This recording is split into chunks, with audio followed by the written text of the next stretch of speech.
Hello and welcome to the Actual Tech Media EcoCast. My name is Jess and I am excited to be here with you all today. But before we jump into our content, I have some basic information that I want to cover with you. All right, let's kick off our day here today by taking a quick tour of your audience console. And we're going to start with the questions window. So if you haven't already said hi, there is a whole audience of cool humans out there, so reach out and give a wave to the other members of the Actual Tech Media community. Now, keep in mind that if you do have any technical issues today, a browser refresh is going to fix just about anything. But if those tech gremlins are clinging on today, no problem. Just throw a comment in the question section and our crew will be there to help. We also want this to be an informative webinar for you, so throughout today's EcoCast, we hope you'll get engaged and ask all your burning questions. Not only will we have team members responding to you over a live chat, we will also have a dedicated Q&A session at the end of our presentations. Now, if we don't get to your question during the live webinar today, don't worry, because the awesome experts that we have here with us will be following up after we wrap. All right, next up, there's going to be lots of cool aha moments on the EcoCast today. And if you want to share those with your community, we've made it nice and easy for you. You can use the Twitter button right there in your audience console, and the hashtag for today's EcoCast will be automatically added to your post. All right, our last stop on this guided tour, be sure to check out the handouts tab for some awesome resources and takeaways from our speakers here today. We have an info pack collection, solution briefs, white papers, data sheets, free trials, ebooks, upcoming webinars, and more. So many great resources, so be sure to go explore. Now, if that wasn't enough fun, we also have some exciting prizes that we'll be giving away throughout today's EcoCast. I'm going to tell you a bit more about those later on, but a few quick reminders for you all. First, you do need to be here live in attendance at the EcoCast in order to qualify to win a prize, and we will follow up with all of you after we wrap. Now, all winners must submit an IRS Form W-9 to Actual Tech Media, and all winners must meet the Actual Tech Media prize terms and conditions. Now, if you don't know what those full T's and C's are, that's fine. We've got the full thing for you. Just head on over to that handouts tab, click in, scroll down to the bottom, and you'll find them waiting for you there. Now, the absolute most important thing to remember is that we love getting all your insightful questions during these live webinars. In fact, we love it so much that we actually have a special additional prize for all you inquisitive folks out there. So in today's EcoCast, we will be giving away a prize for the best question asked in each of our live sessions. Now, the expert speakers and teams will review all questions asked after we wrap the webinar, which means that even if your question does not get read out in a live session, there is still a chance to win. If you are a lucky winner here today and you would like to donate the value of your prize, we have several wonderful organizations that we partner with. So let us know when we follow up about your big win, and we'll get that rolling for you. Again, we are so happy to have you all here with us live at the EcoCast today, and we want to keep that good feeling going, so let's connect on social media. Reach out and connect with Actual Tech Media on Twitter and on LinkedIn. We have lots of great content, and we always want to hear from you. Now, if you're looking for more awesome content and resources right after we wrap the EcoCast today, be sure to subscribe to the Actual Tech Media channel on YouTube. Another fun way to win a prize and, hey, grow this awesome community is to refer an industry friend or a coworker to the Actual Tech Media webinar series. Now, you'll find a link to do that right in your handouts tab, and you will also be automatically redirected at the end of the webinar. And both you and your coworker or friend could win a prize, and we hold those drawings every month. So be sure to refer a friend because, hey, it could quite literally be a win-win situation. Next, we have a cool opportunity for all the decision makers out there to get connected with new and emerging tech and innovative vendors. Here's how it works. All you need to do is click on the link in your handouts tab, fill out a quick application, and the Actual Tech crew will then match you with some vendors that we think you should probably be chatting with based on your needs. There will also be fun opportunities that you get to choose to join in, like surveys, test runs, new solutions, extended demos, and so on. You'll get some chances to win extra prizes, you'll chat with great people, and you'll learn about the hottest new trends in tech. So be sure to apply, or hey, send that link to a decision maker on your team. Now, I want to take a quick minute here to remind you all about one of my favorite resources, and that is ransomware.org. You can find out everything you need to know about ransomware, how to prepare, prevent, and recover. This site is jam-packed with information, helpful tips, checklists, strategic approaches, case studies, everything you need in one place. So wherever you are in your ransomware preparedness journey, there is something for you at ransomware.org. Go check it out and start exploring. All right, I have one more exciting resource I have to tell you about today, and that is the Gorilla Guide Book Club. It's going to give you access to free enterprise IT books authored by top industry experts, so you can stay up to date on trending enterprise technology. And yes, these books will work on your Kindle, your mobile device, and as I said, they are completely free. You can download these awesome resources at gorilla.guide, and there's a link for you in that handouts tab as well. All right, well, we have covered a lot of important things already, and I don't know about you all, but I am excited to dive in. So let's get going.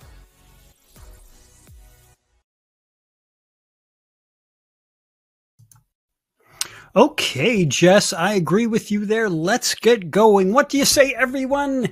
Hello and welcome to the Actual Tech Media EcoCast.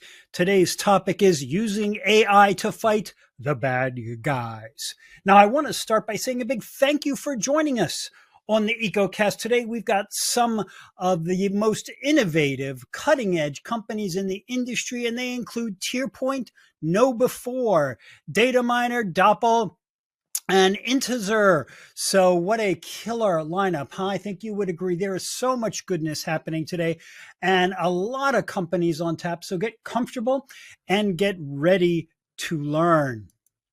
I'm Keith Ward with Actual Tech Media, and I am totally stoked to be your moderator for this incredible EcoCast today. Now, the other mods in our little group include Jess, Scott, and Mackenzie. And although we are not giving this away personally, some of you will get a little richer today in the form of three $300 Amazon gift cards.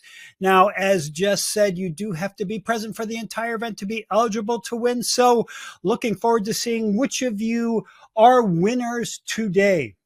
And now that I have your full attention, everyone, let's get this show on the road. I have a series of poll questions for you and would love your feedback on as many of these as possible. First one up, what is your time frame for adding new or updating existing IT solutions at your company? Please let me know. 0 to 6 months, 6 to 12 months, 12 to 24 months, and not sure. Let us know. This is the first of a bunch of polls that you're going to see today. I really want to get some good feedback from you on our topic of AI and cybersecurity, but this is the very first one for you today. So keep voting, keep those votes coming. And we are seeing a lead for those of you with 6 to 12 months right now, the lion's share. Typically, we don't see that. So good to know that a bunch of you are starting that process now. 12 to 24 months, a little bit further out. Not sure is about almost a quarter of you. And 0 to 6 months, those of you who are in the midst of it, at about 1 in 5. So good to see all that feedback. Okay, next question for you today. And this is the first AI specific question relating to our topic today. Jim says he doesn't see a poll. So remember, if you don't see the polls up here, give your browser a quick refresh and hopefully you will see it then. I am seeing it. So probably it is actually up there and happening now. So first AI related question today. Are you using AI as part of your infrastructure operations yet? So yes and no are the only available answers here. And what I mean by that is not like using it for chat GPT or things like that. I mean, you are using AI on the back end in your servers, in your networking, those sorts of things to help you with security or threat analysis, all that kind of stuff that are more on the deeper infrastructure end of things. So keep letting me know about where you are on that. Are you using AI as part of your infrastructure operations yet? It seems like most of you so far are not using it in your infrastructure operations. We are seeing it at about 72% of you no, and 27% of you yes so far. So that's a big indicator that this event today is just for you because you're going to learn a ton about that kind of stuff. Okay, next poll. Have you added AI to your cybersecurity efforts yet? Yes or no? So this one is just specifically about AI and cybersecurity, not general infrastructure. So this could be AI and however it helps keep you safe. And of course, that could be data protection, data recovery. It can be, again, attacks. It can be whatever it is that you have added AI to. So again, we are seeing about the same amount of results here. Keep voting in that. We're seeing about 70-30. 70% have not added AI yet, and about 30% have. So again, really good stuff here. Great feedback. Keep it coming so we can see where you are at in your AI security journey right now. So we're still holding at about 70% have not and 30% have. Let's click and see some of the results here. Okay, yeah. So right now, still running along those same lines. Keep those votes coming in, everyone. Let us move with that to our next question here. So if you answered no to the previous question, meaning you haven't added AI to your cybersecurity efforts, do you plan on doing that? We could say in the near future, in the far future, just where are you? Yes, no, and I am not sure are your options here for this one. So right now we're seeing a bunch of you aren't sure. And again, maybe that's why you're here today. You want to find out what's out there, how good this stuff is, how it can help you. So that's perfectly reasonable to give as an answer. So we're seeing about 60% not sure. Only about 6% of you right now say you're not going to, 5 or 6%. So I assume you're here just for educational purposes at that point. And about almost 40% of you, yes, you do plan on adding AI to your overall security measures and whatever that is ultimately going to look like. So now this is kind of a really interesting poll. About 56% of you now are not sure, and about 40% are sure you're going to add AI into your cybersecurity, and about 5% of you say you are not going to do that. Let's look at our chart here right now. Well, 55%, 39%, and 4%, as you can see up there. So that is very revealing information and great feedback for us to have, and our vendors that are going to be on today. They're going to be super interested in this sort of information. So with that, why don't we move to the last poll question here that I have got for you? And that is, how worried are you about cyber criminals using AI in their attacks against you? So your options are not at all worried, somewhat worried, pretty worried, and terrified, like it is keeping you up at night. So let's see some of the responses. This is probably the question I am most looking forward to seeing. How worried are you? Right now we are seeing not at all worried, about 5%, and that makes sense. Those are the ones who I guess have super hardened systems, or you're just kind of a take it easy sort of an admin, and no big deal, right? So those are people with a lot of confidence in their systems. Somewhat worried, 32% of you, pretty worried. A little bit more, 34% of you are pretty worried. And those of you who are sweating bullets about this is about 30%. So again, vote in this poll, not at all worried, somewhat worried, pretty worried, super worried. I don't know where I would stand on this. Probably at super worried. We do numerous security events here, and I just see so many of these stories and so much of this about it's not a matter of if we're going to be attacked, but when and how we are going to deal with it. So I'd probably be more in the super worried category here. But let's go here to our results and see what we have. Fairly even split, I would have to say. Somewhat and pretty worried are about neck and neck here. Super worried, yeah, a lot of you, and not at all worried. The ultra confident one's about 3%. So that is great stuff. Thank you so much for voting in all of these polls, folks, and giving us that awesome feedback. We'd love to know where you are and what you are doing right now. So thank you so much for those contributions.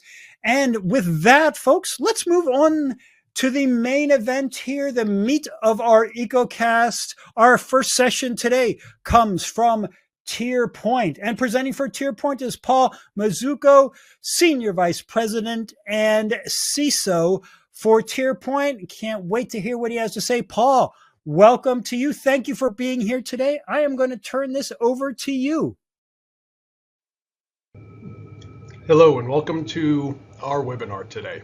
My name is Paul Mazzucco and I am the Chief Information Security Officer for TierPoint.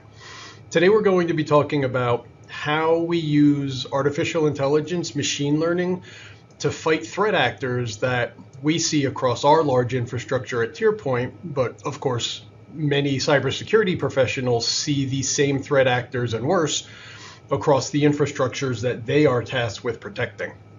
So there's some cool things that we think machine learning and AI give us an advantage to, but the reality is that threat actors are using machine learning and AI to quickly develop new exploits, new attack methodologies, and pieces and parts of their attack chain that give them quite an advantage in this current ecosystem. Our best bet, and the things that I try and train my team and do the best possible to protect TierPoint, are that we try and use the machine learning and the artificial intelligence to best protect our infrastructure by trying to keep up and be proactive. One of the differences that machine learning really gives us is the ability to very quickly analyze data, analyze attacks, and look for anomalies across the ecosystem. And that ability to be proactive and to really step up and say, this is not something that we normally see from an area we don't normally see, from a user we don't normally see, behaviors we don't normally see. It is the best we can do currently with today's modern tools, and they're getting better every day. It's the best we can do to really safeguard our ecosystem. So let me tell you a little bit about myself.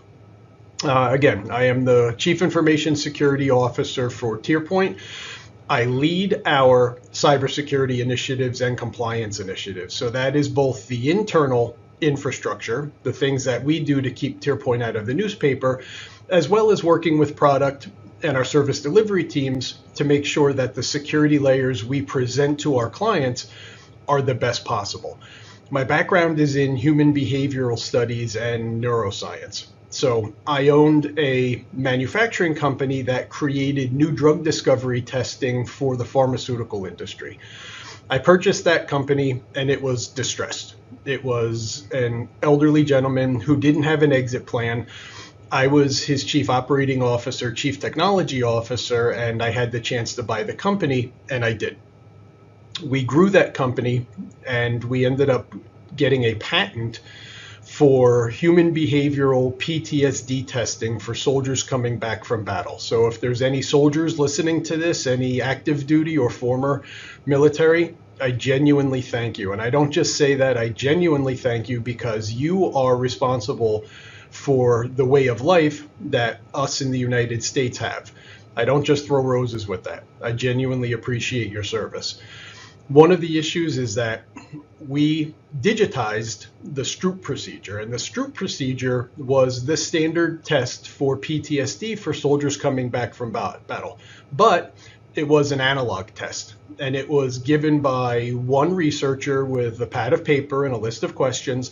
But humans have biases, and we're going to talk about that a little bit later in the presentation. The fact that humans have biases mean that soldiers who really needed help sometimes couldn't articulate well. They had so many issues coming back, especially from active battle, that they would have a hard time speaking and articulating what the issues were that they were facing. Or there were soldiers who didn't have that level of stress or PTSD, but they found ways to game the system. So we had people who really weren't entitled or needed these benefits getting them, and we had soldiers coming back who really needed the benefits who didn't qualify. So what we did is we basically created a lie detector on steroids, skin conductance, brainwave activity, eye movement. We took a test that was about 65 to 68% accurate, and we made it 99.9% accurate. After we got the patent, it became the default test for soldiers with the VA hospital. And we continued work and enhanced that process so that by the time we were done, we had what was essentially a portable cart system. We had our portable physiology platform, which is what we called our device, and 3 screens that we could literally wheel into the VA hospital, lower the screens over the patients who needed assessments, and give them the ability to get through at least the first stage of what we considered a long road to recovery. That led to Department of Defense integration, GSA schedules, led me all the way up to creating a CFR Part 11 compliant infrastructure for storing that data. And then eventually I became a CISO for the company that I created that infrastructure for. We sold that company, and eventually we were acquired by a company called TierPoint. I continued on, and I've used my skills to help TierPoint become one of the world's largest and most respected MSPs, something I'm very proud of. And everybody who knows me knows I love cigars. We may talk about cigars later.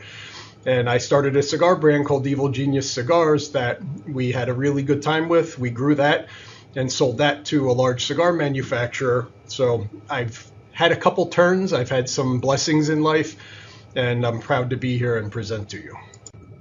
So let's talk about TierPoint. So TierPoint has, as most people who are on this webinar know, TierPoint has every level of hosting that your accommodations might need. Everything from co-location. We've become one of the world's largest high-density colo companies for AI and machine learning. We extend that service and security into the public clouds. We can host you in private cloud. And a lot of our companies that come to us are literally looking for a hybrid solution. A lot of companies who go to the public cloud end up scaling back. A lot of companies that go to private cloud want another level of security to scale into the public cloud. We do it all. Not only do we do it all, but we can manage that entire ecosystem on your behalf. It's become one of our largest growth options. And again, I say that I'm proud to work for TierPoint, and I mean it. We offer every level of hosting, security, and infrastructure management that our clients could possibly bring to us. So let's talk about some machine learning. We use the term, especially in the security realm, of Deus ex machina. And we've now created, it means God in the machine, but it doesn't really mean God in the machine. The actual translation is God on the machine. And this started back in Greek theater days, when the actor or actress who would play a god would literally be lowered down onto the stage on some elaborate machinery.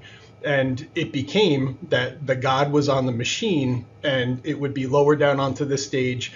And it became what we now have, again, translated to God in the machine. We loosely use this euphemism to mean that there is a higher level of intelligence within the ecosystem that we are looking at. So deep learning, the foundation, everything I'm going to tell you about that has to do with machine learning and or what we call AI, there's not a whole lot of true AI labs around the world. Most of this is really machine learning and deep learning. But we assign it the term AI because it has a lot of forward-thinking options. And I just got back from a major cybersecurity conference, and I can share with you that every single booth, literally every single booth, might as well have had a big banner that just said, "Do you know what AI is? We do AI." It's being thrown around somewhat loosely, but we prefer at TierPoint to really concentrate on some of the fundamentals that we think make our ecosystem bigger. So again, let's refer to it as machine learning and a deep learning. And we use it for everything from speech recognition, facial recognition, all of the layers that we assign and all of the pieces of data, whether they be threat data or learning data or academic data, all of them started with this foundation. And that foundation was conceived in 1944 at the University of Chicago. And it really took hold when it moved into MIT in 1952. And the first genuinely cognitive neuroscience department was established. The first artificial intelligence lab, I know this sounds crazy, was literally opened in 1969 at MIT in order to further that training. So deep learning, the neural networks, these are the most valuable tool that neuroscience has, and that has translated into modern day machine learning threat hunting. So what we're trying to do literally is mimic the human brain. The human brain has processes, comfort zones, procedures. When we learn something new, the brain wants to compartmentalize that new event, whether it be a good event, a bad event. The brain wants to compartmentalize it into a box or a cluster of memories that it's familiar with. Now, that's not to say that the brain can't later make a change and make a decision that it doesn't fit there, but the brain likes to put it in that easy compartment so that it can then analyze data and make comparisons to other relative data that it has experienced before. That is the basics of what these neural networks are doing. And it started with the perceptron.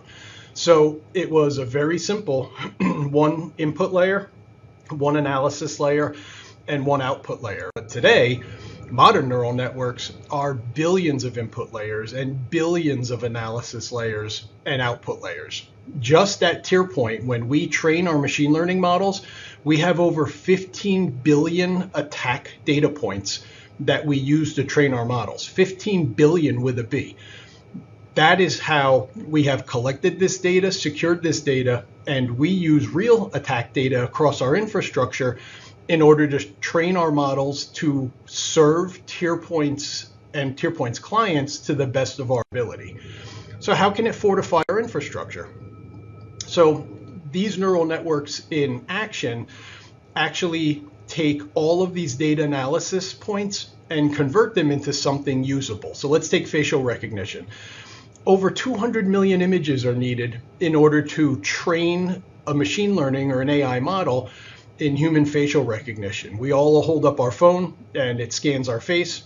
It used to be about 120 points of recognition, but modern facial recognition is over 300 data points, and it doesn't care about the color of your eyes, the color of your skin, the color of your hair.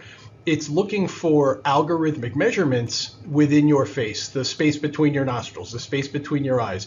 It's looking for data points that it creates a data map, and it then compiles that data map into a mathematical algorithm that is used to, once again, give you access to the infrastructure you need. Speech recognition, 10,000 hours of audio analysis to train modern day speech recognition. We all hold up our phone and say, "Hey Siri" or "Hey Google," and we get a response.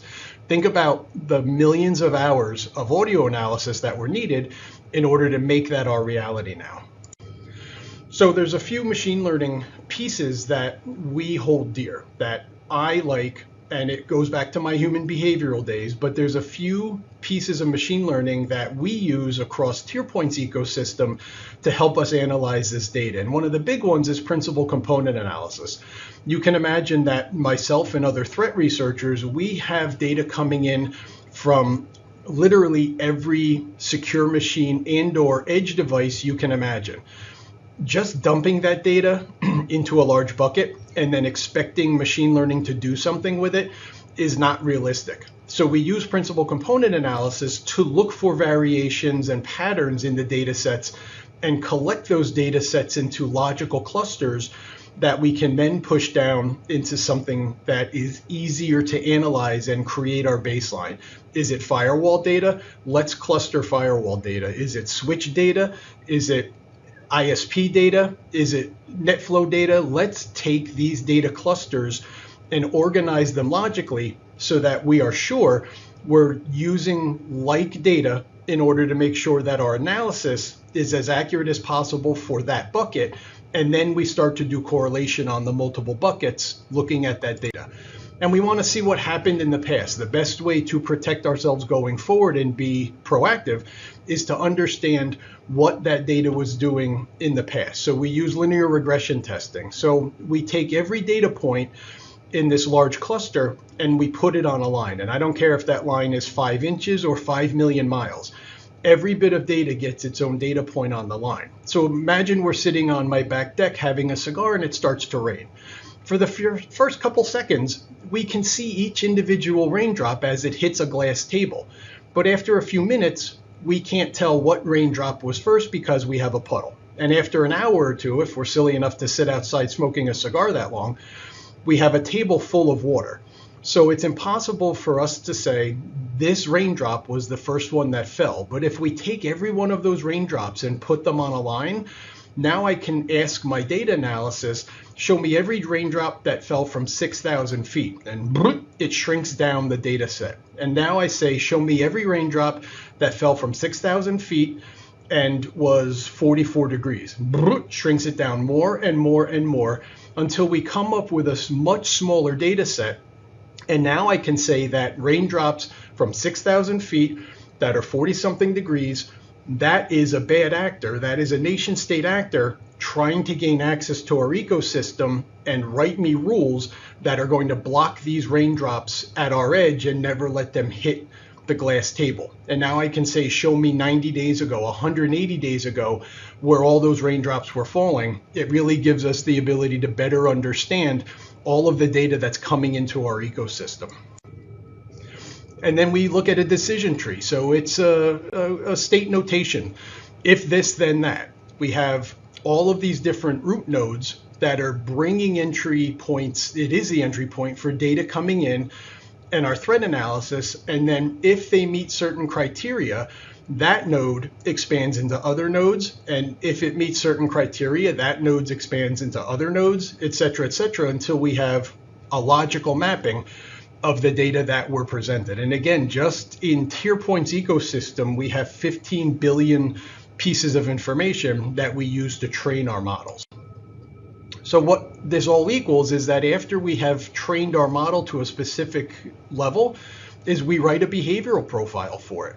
We write a set of rules that we consider a contract for data coming in and coming out and moving across TierPoint's ecosystem. And either the data 100% meets the level of performance that the contract mandates, or it doesn't. If it meets the contract rules, it's allowed. If it doesn't meet the contract rules, we err on the side of caution and say, even if you're good data, you didn't meet our contract rule, so we're going to put you in purgatory until you figure out, or we figure out, a way to sharpen that data and make it more usable.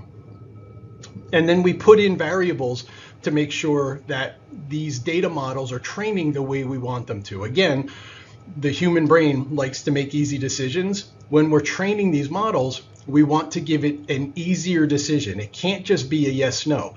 There's always a maybe when we train these models, so that we can train the data to say, if it's a maybe, it's a no.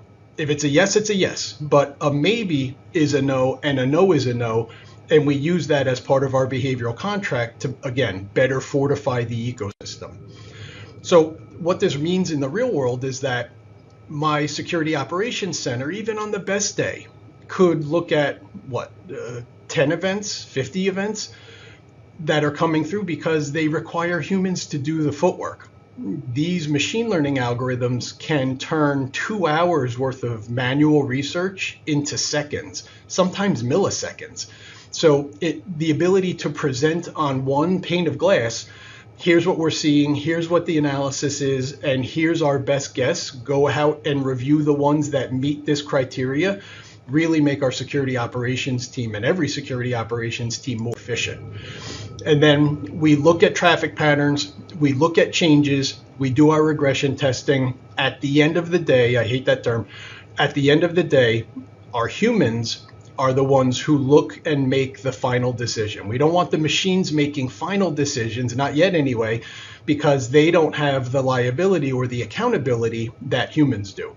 So we use this model to train the data, to look at all the infrastructure, and to present a best guess that a human then analyzes and makes the final call on.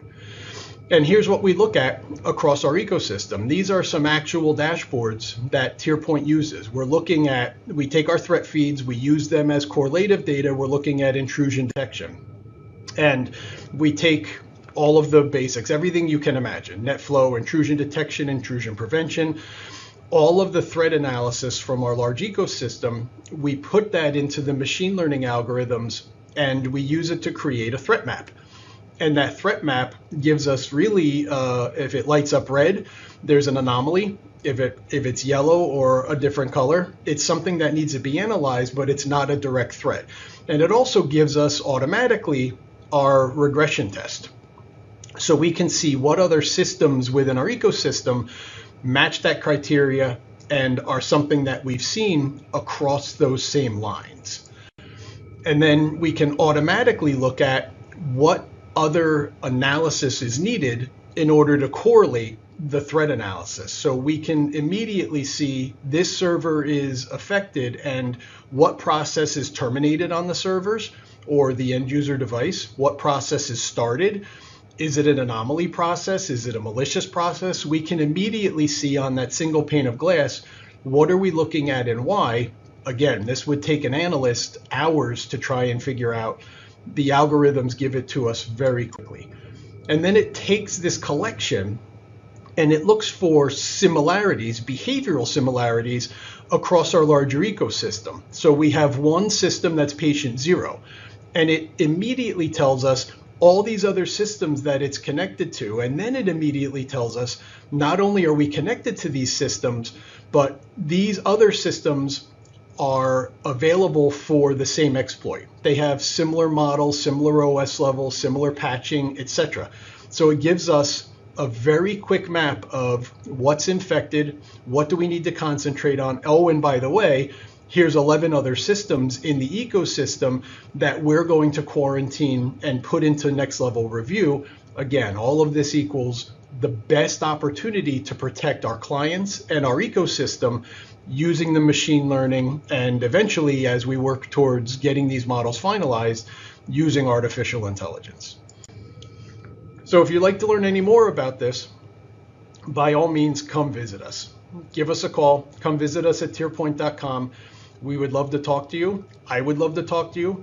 We can certainly set up some demonstrations of what our protection ecosystem is giving you, whether you're co-location, cloud, hybrid.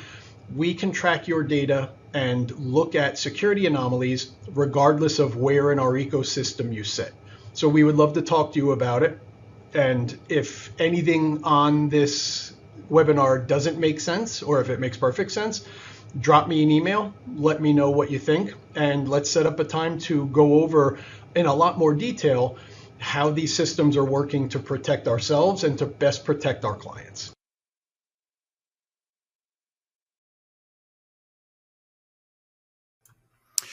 Okay, wow. An amazing presentation, Paul. It is time now for our next poll question. Please let us know what additional resources you'd like to see from TierPoint. I think the thing that really struck me was that last slide on the ADAPT framework. That seems like a perfect use of AI in terms of analyzing and correlating and all of that. Just a great usage of that for protection. So we have a lot of questions we can't get to right now. We are out of time for this presentation, but Paul and the TierPoint team will be doing their best to respond to all the questions that you ask, so have no fear.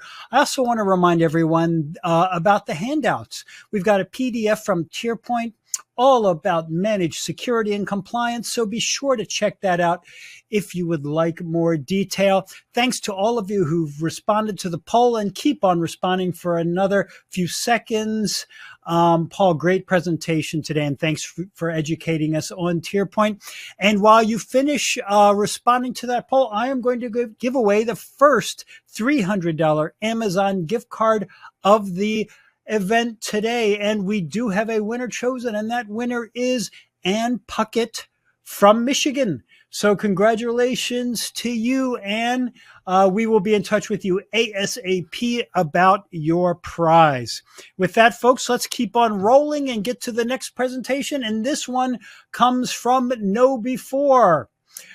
Presenting for KnowBe4 today is our old buddy, James McQuiggan, security awareness advocate. James is always full of great information and can't wait to hear what he has to say. So, James, it is great to have you here.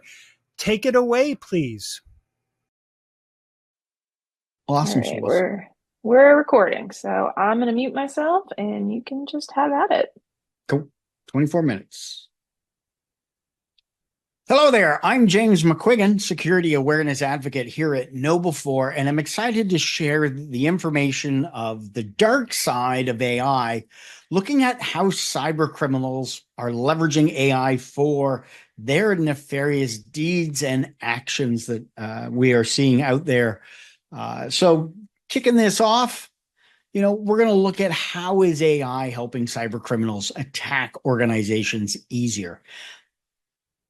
This is almost like a rhetorical question. Do we know? There have been surveys where CISOs and CEOs and other executives have come forth and said, yes, we're being attacked by AI. We're seeing emails that are coming in from nation states and cyber criminals, and the English is spot on, and there's no spelling mistakes. We're seeing automated attacks. And so as we sit here and go through for the next little bit, I want us to think about how AI is helping those cyber criminals do the attacks easier. But also, on the flip side of that, how can AI help us protect our organizations and defend against the cyber criminals? So as I mentioned, my name is James McQuiggan, security awareness advocate here at KnowBe4. I'm also a college professor. I'm the chapter president of a professional networking chapter here in Central Florida. And being at KnowBe4, 65,000 strong when it comes to our customers. We're globally known worldwide and leading in security awareness training and phishing assessments. For me personally, when it comes to KnowBe4, and it's almost been a personal mantra, is the fact that I want to help people make smarter security decisions every day. Everything from our email to smartphones to, buying things online, using AI, chat GPT, whatever it may be. We as security professionals, as IT professionals, or just people in general, we want to make sure we're helping people make those smarter security decisions every day. All right, so for the next 183 minutes, and I got 347 slides I'm going to go through. Nah, I'm only kidding. This is just to kind of snap everybody back to, what's he talking about? 3 hours? No. We know that AI is an incredible tool, and it's available to all of us, but like any other tool out there, it can be used maliciously. Whether, used for automated attacks, whether it's used for phishing emails, whatever it may be, it's out there being used for good and for those evil ways. So how can we protect and defend against AI? But then also consider how can we educate our users about AI and then help them be able to protect against the new attacks that are going on overall. We're seeing AI converging and being considered democratized. Essentially, what's happening here is we're seeing AI used in everything from robotics, quantum, IoT devices, Internet of Things devices, utilized in all aspects. And it's also being accepted by so many folks. And, just to kind of give an idea, AI is like the new electricity. And what I mean by that is the fact that when you go to turn on the light switch, you expect the light to turn on unless your light bulb burns out. You plug in your phone to get charged. You start your car because there's a battery in there which has been charged by electricity. It's in the walls. It's in the light switch. We're just expecting it to be there and to work. And AI is pretty well that same aspect. But AI is so much bigger than just ChatGPT or large language models. It goes all the way, back to automation, predictive analysis, utilizing it for the large language models, using it for generative adversarial networks or GANs, which is used in doing deep fakes. We've got it where it's going through and learning processes and being able to repeat those over and over. AI is essentially reshaping our world overall. But it's important that we understand that AI isn't just large language models or chat GPT. It's so much more to that. We have to consider ethics. We have to consider transparency with regards to it. But bottom line, when it comes down to it, AI is all about math, even though generative AI can't do math very well, but that's a different story. But essentially, it's all about math, probabilities, algorithms within those processes overall. So looking at, when we talk about AI, it's not just the large language models. It's not just ChatGPT. There's so much more to it, and a broader base when we consider that. When we talk about how cyber criminals are leveraging AI, they're doing it for a whole lot of different reasons. Some of it is the same way that we're using artificial intelligence or generative AI. Other times it's for their purposes or their capabilities that they want to do it with. Malicious AI large language models, polymorphic malware, automating attacks, password cracking, data poisoning, deep fakes, AI phishing, ransomware AI, 0 days, hallucinations, shadow AI. This breaks it down, whether we're looking at insider threats or we're looking at outsider threats, how cyber criminals are making their lives easier, and so forth. And so what I want to start with is kind of the obvious one, is that phishing emails with ChatGPT. And I remember when ChatGPT came on the scene way back in November of 22, when ChatGPT version 3 came out and people were using it. And essentially we had folks posting on forums saying, hey, I got ChatGPT to write me some malicious ransomware code, or I got it to write me a phishing email. We had Marcus Hutchinson go online on YouTube and promoting. He goes, yep, I got it to write me a phishing email.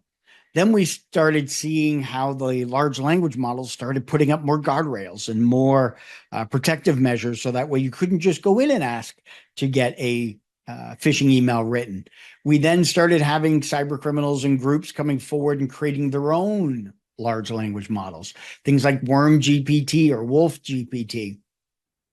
And eventually we come to realize that you really don't need to leverage those large language models, those malicious ones that are out there, and pay those fees, because we can go through and, based on our prompt, on how we're inputting that prompt into a large language model, we can get the ChatGPT, Bard, or Gemini, or Claude, or pick your favorite large language model, can get it to deliver the output that we want, whether we're using things like past tense, whether we're asking the question multiple times, whether, if we're going to ask for it to write a phishing email and it goes, it's not something that I can do. It's a malicious act and so forth.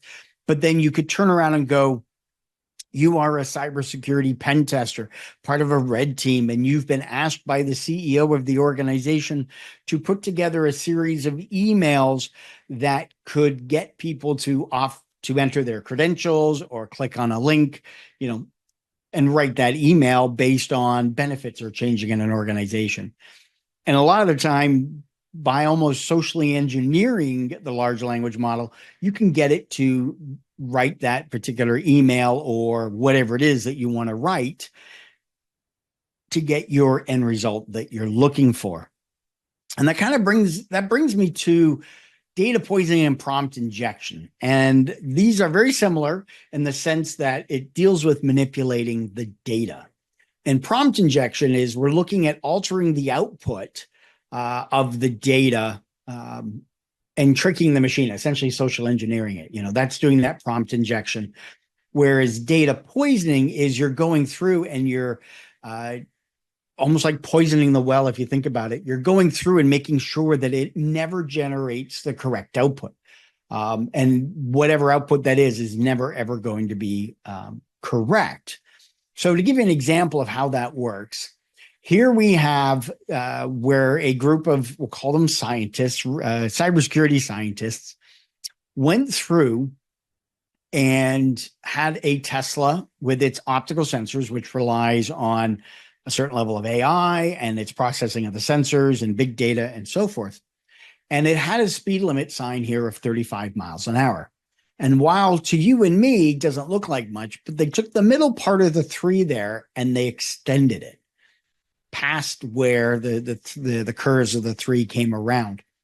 And it might be difficult to see, but on the speed limit that the Tesla was recognizing it recognized it as an 8. So it made it think it was in a 85 mile an hour speed zone, not a 35 mile an hour speed zone. And this essentially is your prompt injection. This is your going through and tricking the input to get a different output. Now, when we look at data poisoning, here we have, and this was from 2016, we had Microsoft released a Twitter bot or Xbot. It's an Xbot now, but it was called Tay. And it was designed to learn how people were speaking online. And then using that new way of speaking and responding to the questions. Well, the interesting thing is that it ended up getting shut down within about 24 hours because it was posting offensive and inflammatory tweets. And it was because the Twitter users in their questions had essentially bombarded it with inappropriate inputs, effectively poisoning the data and how it was learning the language from everybody else. And data poisoning becomes a significant concern within AI because cyber criminals, malicious hackers, whatever, they are looking to manipulate the training data of whatever AI model that you're using to change those outputs. So that way it'll get the response that they always want to have. And so this always becomes a big concern with organizations that are using generative AI or however its AI models are learning. If it's garbage going in, it's going to be garbage coming out. And we're going to see some other examples of this as we go through. We start to deal with the issue of shadow AI. If you've heard the term shadow IT, where you've got organizations in a user or users in an organization are standing up their own cloud servers because it's easy to do with a credit card. They stand up their own servers so they can run their own applications or whatever, because it was a lot easier to do that than it was to go through the IT process. That is, in essence, your shadow IT. Where we have shadow AI, we now have users that are leveraging their own, access to large language models and uploading sensitive information from the organization, trying to leverage using it versus waiting or being blocked by an organization. And we've been seeing a significant rise in that, as you can see, 156%. But you've got people that are uploading it because essentially they're wanting to use AI for their own efficiency. They want to make sure that they can, get their work done faster. I've even seen it where productivity has started to come down because people are using AI to do their job a lot easier for them. So there's certainly going to have to be some reflection done within organizations when it comes to several roles or whatever those roles may be, when it comes to leveraging AI. If it increases their their efficiency to get their work done, okay, well then let's look at adding more work in there to meet their requirements that they have. So with regards to shadow AI, it's important that we're addressing that within the organizations, making sure folks are aware that, okay, if you are going to use one of the large language models, that you're not uploading sensitive information, policies, maybe even some type of monitoring system that goes on overall. One of the other things we deal with, of course, is biases and hallucinations. And, the famous one from 2023 with the lawyers where they used ChatGPT, got the 6 different cases and they turned out all to be hallucinated, all false. And this happens with any of them, any of the large language models. They're always trying to determine what the next word is. And sometimes they don't know what it is. And so they create one, or they use another word in the sense that it may work. But as you can see from the different examples here, there have been a number of issues. And so, we're now to the point where we're seeing on these large language models to verify the information, it may not be accurate, and so forth. We also see it with disinformation and misinformation campaigns. Disinformation being information being spread that is false and the person knows it. And misinformation is when the information is false and the person doesn't know it.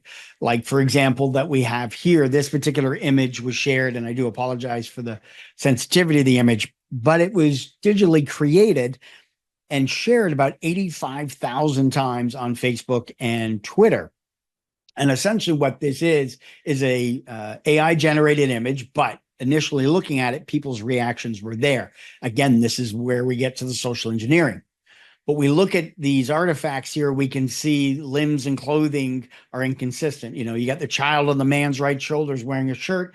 that blends into the man's sleeve. The man's, you've got extra toes and things that are happening. But these are the kind of things that are being created to get people to react and spread around this information, which in essence, unfortunately, was misinformation a lot of folks were doing. We start seeing and getting back in with the hallucinations, continuing on the hallucinations. We have this with chatbots. Air Canada ended up going to court because they had a customer reach out to them with regards to a bereavement policy. And the chat bot was there. And so he asked it about the bereavement policy, what it was, how it worked. And it said, book your ticket. And then when you come back from your trip, let us know and we'll reimburse you the full amount. So the person goes on the trip, comes back, contacts Air Canada, not through the chat bot, but through customer service, at which point they said, oh, no, that's not our policy. We don't give full amounts back from bereavement. Sorry, you're out the money, the $300 or $400 that it was. The person ends up taking Air Canada to court. Air Canada loses, and they end up paying back the person, which ironically, they probably could have just paid the person up front, been done with it. Now, when it came to the chat bot, Air Canada had mentioned that, oh, this was an experiment. We were just trying it out. It's not really, accurate. Well, the problem here becomes with organizations leveraging these chatbots. It's a good idea to make sure to go through, test them, validate them, because if the information's inaccurate, you should be standing behind it and accepting that as if that was one of your own employees as well. We've got misleading information about U.S. elections. We've got Meta that was trained on science papers, but then it was shut down after 2 days because it was spewing misinformation. And so we start to see a lot of these happening. And essentially, it's important to go through and make sure that we're assessing them, testing them, auditing them, and then standing by the information it provides in the event it becomes inaccurate. We even had it with the World Health Organization. They had Sarah, and it unfortunately was giving out false information as well. And cyber criminals are using AI to socially engineer us. We're dealing with a lot of audio deepfake scams where cyber criminals are starting with a text message and going through and calling up people, pretending to be the daughter or son or a family member, and getting them to give money over because they've been in a car accident or something's happened, and essentially scamming them out of thousands of dollars, thus making this a 2.6 billion in 2022, and it was well over 3 in 2023. But of course, the key thing here is to make sure that the people stay calm, maybe use code words, ask strange questions. That goes a long way in tripping up the cyber criminals. We know we've had synthetic audio phone calls. Earlier this year with President Biden, we had that happen in New Hampshire, and it turned out a street magician used a popular application with audio where he was able to input the audio from President Biden and then leverage that program to create whatever it was by entering in text. Essentially, whether it's 17 seconds, 10 seconds, or 3 seconds, there's not a lot of audio that's required. And with the ability of social media and the ability of being able to download information, it makes it a lot easier for cyber criminals to be able to create these deepfakes. You've got audio cloning software and this was done with Rachel Toback, a very well-known social engineer, where she, using audio cloning software on her phone, inputted a sample of the journalist that you see on the right, and then talked through the phone as she normally does, but the phone generated the in real time audio sounding like the mark here, in this case, the journalist, and pretended to be them as they called the hotel and a airline to change tickets and give away free points. So there's even software that's readily available on your phones to do cloning as well. We've seen phishing and deepfake voice calls as well, leveraging text messages, getting people to click on links, enter in credentials, and then call up the person and pretend to be the IT person and getting them to give up information, and eventually led to getting access to the system, their authenticator app, and eventually, unfortunately, to a ransomware attack. We're seeing deepfake videos coming through even more, thanks mainly because of film, by doing the motion capture or mocap. You've got your initial subject, and then it's matching how it moves the face, and then you give it a target. So in this case, we see Einstein, Lincoln, and Jackie Chan. The person is moving their face and their head, and we're seeing that translated in real time. Synthetic video, we've seen lots of different examples where it's been Zelensky saying they're going to surrender. Yeah, Tom Hanks promoting a dental plan. But I think they took it a little too far when they had the targeted the Swifties in buying cookware. So this was quite a concern. And while these may seem harmless, it's very easy for them to create these and put out there. Video real-time detection is not quite there yet. We're very close with real-time audio detection, but video is combining both of those, and it's in the hours right now to be able to detect if it's a deepfake video. But it's coming along. The audio is getting close to real time overall. Image can be done, text can be done immediately. So now the effort is looking towards getting audio in real time as well as video. So when we look at the threats to our organizations, we know that cyber criminals are leveraging, different capabilities for data breaches, manipulation, trying to influence the decision-making through misinformation campaigns as well. So how do we look at defending and protecting against this? And I'll, here in the last few minutes, when it comes to the deep fakes, it's a matter of, looking at, you can look at skin, you can look at eyes, but they're getting so much better with regards to it. It's a matter of trusting and verifying it. Is this something this person would be doing? Maybe looking at lighting consistencies, maybe to see if the person's even breathing, the throat moving, the little nuances, synchronization issues as well. But for your own AI strategies within the organization, of course, looking at implementing strong security measures, but auditing and testing your AI systems, having the transparency and certainly the accountability, having policies in place for your users, for your development, if you're going to be using it, and then fostering that culture of cybersecurity, but more importantly, staying informed of upcoming AI advancements as well, and keeping up to date through newsletters and so forth.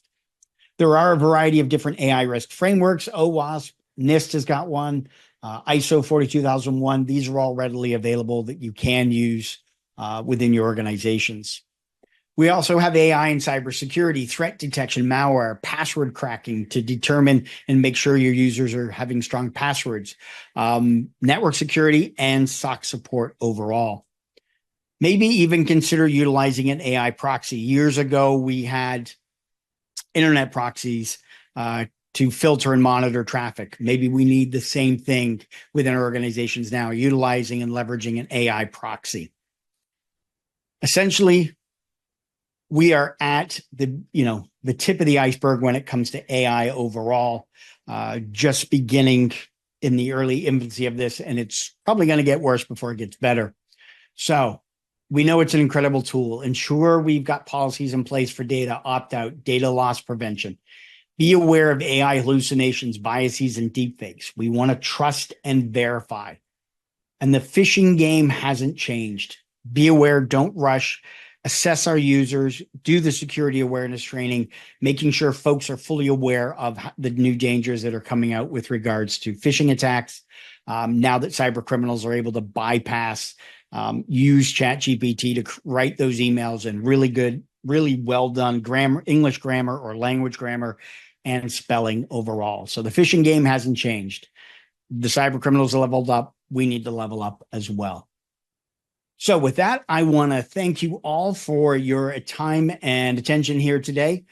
You're welcome to connect with me here on LinkedIn or on Twitter, and definitely follow our Noble4 blog.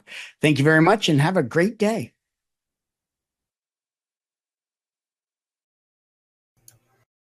Thank you so much, James, for an amazing presentation. Now, we've thrown up the poll question. Let us know what additional information you would like about the Know Before solution. So one thing I wanted to mention about that presentation is, yeah, AI deepfakes are terrifying. One thing I know that YouTube does now is they make you check a box before you upload a video to asking you whether you have used any AI in the making of that video. Now, that's the honor system, and I doubt it's going to be super useful, but it is something. And so there are efforts being made a little bit here and there to try to get a handle on this. So we do not have time for questions. The presentation was just filled all the time, and that's great. But the Know Before team will be following up with all questions that get asked. So don't worry about that. I'd also like to remind everyone about the handouts. We've got a link from Know Before to a white paper that discusses the most important considerations for evaluating security awareness training vendors. So make sure you download that. All of our handouts are free. So keep voting in the poll for another second or two. We love your feedback on that. Lots of chances to do polls today. So we're not done with them yet either. And with that, let's move on to our next presentation in the EcoCast. This one comes from Doppel, and presenting today is Evan Luck, sales engineer. So Evan is in the studio. He is ready to go. So Evan, I'm going to turn this over to you right now. You have the virtual mic. There we go. So as mentioned, my name is Evan Luck. I'm a sales engineer here at Doppel. By way of background, I have been in cybersecurity for about the last 16, 17 years. I have been in the space we're going to talk about here today with Doppel, which is known as the external threats, social engineering, defense, DRP, digital risk protection or brand protection space. We do a whole lot of things. We're going to talk about that today, but just know that I've worked for some of the largest competitors to Doppel in this space for about the last 10 years, worked for a bunch of threat intel vendors as well. Love this space, know the space very well. We're definitely going to talk about why I've chosen to come to Doppel on my own and what's different about Doppel versus some of the other competitors in this space and how we approach this problem for our customers in a different way. Just to let you know, Doppel is, like I mentioned, a social engineering defense company. We definitely use machine learning, artificial intelligence, LLMs, but we definitely have a 24/7 security operations center as well. And we use a combination of people and technology to most efficiently and effectively detect, analyze, mitigate, take down, and to monitor threats as they come back up on behalf of our customers. So we're going to talk about how we do those things today and how we can address this problem and own that problem as a partner for you. Before we dive into our methodology, what I'd like to talk about is, look, one of the reasons I chose to come to Doppel is because this space has been, while this space has been around a long time, the TTPs, or the tactics, techniques, and procedures that threat actors use out there in these external threats is very much a changing landscape at all times.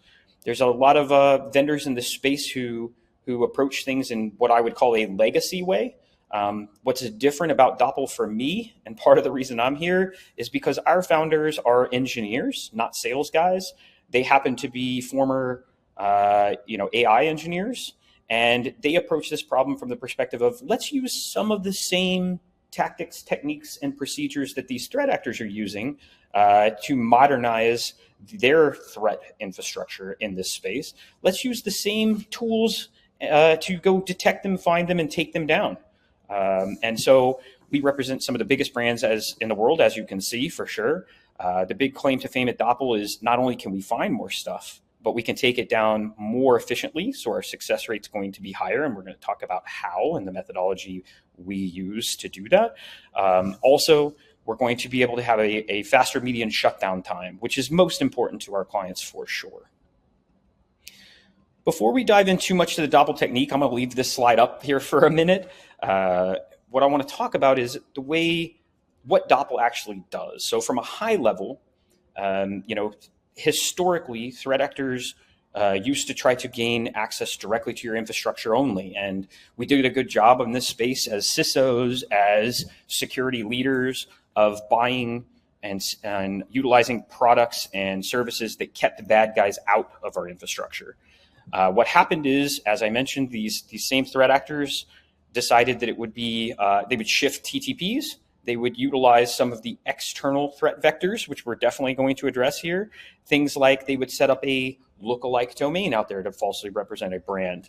They would then use that domain and the MX record, or mail exchange record, to send out email lures, phishing lures, to hundreds of thousands or millions of people. But they wouldn't host the content on that domain necessarily, because it would be very easy to detect and take down and mitigate their threat infrastructure. So they would actually hack in separately to like an old forum or outdated WordPress site. They would build a invoice scam or a phish using a phish kit, and they would try to steal credentials. They might build a job scam on that hacked URL. They would then put the brand's logo on that phish. And when people would put in their username and password, they would have access, the threat actors would have access to the brand's infrastructure. They would then build fake social media impersonation accounts, and they would take over social media, driving more traffic towards that phish or that scam, that impersonation. So you can see it was a very disjointed threat actor infrastructure, and this made it very hard for people to action, mitigate, detect, and take down. So this problem's been around a long time, and the approach has had to change over that time because these threat actors use new TTPs. So what Doppel does is we take a list of our customers' most important assets, their brands, their executives, their corporate IP, maybe it's their personal, their specific products, the most important stuff for that brand. We go out to the world of all these digital risk channels, social media, paid ads, apps, crypto, telco, e-commerce, domains, emails, URLs, and dark web and dark market. We find potential impersonations of these things. We bubble them up to our customers, that brand that owns them, and we mitigate the ones that they believe are malicious, that are used by not them, but by threat actors to trick people into usually financial gain of some sort. And usually the people they're targeting are our customers' employees, their partners, or their prospective customers. So that's really who's being tricked by these types of threats. Now, because this infrastructure is disjointed and because these threat actors have shifted TTPs over time, the legacy vendors in this space kind of use old models of doing this. So I think of this world as a giant funnel. And at the top of that funnel is all threats against your brands, people, places, and products and IP. So at the top of that funnel is noise, right? So some of those are real world threats. Some of those are just alerts of maybe shadow IT, which was just talked about. Some of them could be, legitimate marketing sites, etc. And what threat actors do is they know this noise exists. So the old vendors in this space basically use if-then statements to say, here are potential threats. And the problem with that model is it creates a ton of noise at the top of that funnel. So you have to have internally, as a customer of one of those old legacy vendors, you have to have a lot of resources, a lot of people to sift through that haystack, that noise, and find those needles and action the one that makes sense to action. So about 10 years ago, some of the vendors that I worked for came along and said, we're going to fix that problem. We're going to get you the very bottom of the funnel, the very tip of that funnel. We're going to use a 24/7 security operations center full of subject matter experts in all these digital risk channels. And when a threat comes in, we're going to have that security operations analyst, the appropriate one, look at it. They're going to determine, is it bad or not? And they're going to surface only the ones that they know are bad to you. And that worked really well for a long time. The complaint with that model was less about noise, because they were getting you to the bottom of that funnel, and more of human error. So what I always used to hear is, we don't like false positives, it creates noise. But really in that model, what you should be fearful of is false negatives. That is a real world threat that a human being inherently calls not a real threat and throws out. It is very hard to see those threats, hold people accountable to those threats, and it doesn't solve the problem. So it's just like creating holes in a firewall. You are literally having holes in your external threat vectors from threat actors because of potential human error. Even worse was the time to disposition. And this became a much bigger problem. That is, by the way, the time to disposition is how long it takes to get threats from the top of that funnel to the very tip, to you to action them. And that time to disposition kept getting longer, not just because the threat actors got smarter and got more complicated threats, but even worse than that, as the prevalence of things like large language models and Gen AI came out and became prevalent for these threat actors to use, they could take even a non-sophisticated threat actor could take an LLM, and they could utilize that LLM to build a repetitive action very, very quickly. So what used to take to set up a lookalike domain or a social media account or something like that, used to take days, hours, weeks, or months for these threat actors to build. With LLMs, it could take literal minutes. So by the time you get one threat down over the past few years, 10 more would pop up. So this is where Doppel's methodology is really different. We definitely have a 24/7 security operations center full of some of the foremost knowledgeable experts in the industry. They're experts in these different threat vectors on the left-hand side of your page, even the emerging ones. And we're going to talk about those emerging ones in just a second. But they're going to definitely look at threats that need to be looked at. And then alongside them, we have our own LLMs because our company is founded by LLM and AI engineers. We utilize the same tools, tactics, techniques, and procedures that these threat actors are using to find these threats and address them. Essentially, our goal has always been to eliminate any time to disposition. We want that threat to move from the top of that funnel to the very tip instantaneously. And even further than that, we can use a combination of people and technology to take down or mitigate those threats in basically zero time as well. So that's where Doppel really is different. Now, we don't just do this with our own Doppel Vision platform, which we definitely have.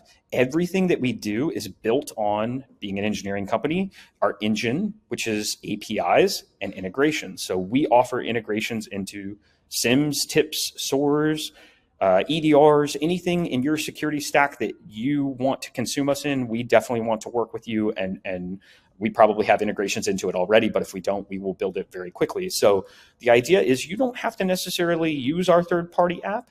You can definitely use your existing suite as well.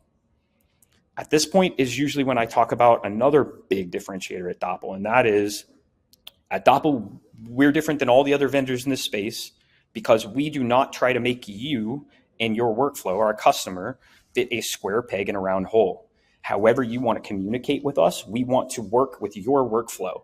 And because of that, at Doppel, we live and breathe in Slack. We use things like Microsoft Teams. When you sign up for absolutely anything with Doppel, you get a assigned customer success manager. Their goal is to be your eyes and ears on the ground at Doppel. They could bring the correct engineers, subject matter experts, resources, threat intel specialists, if you want on-demand investigations, et cetera, into certain kinds of threats.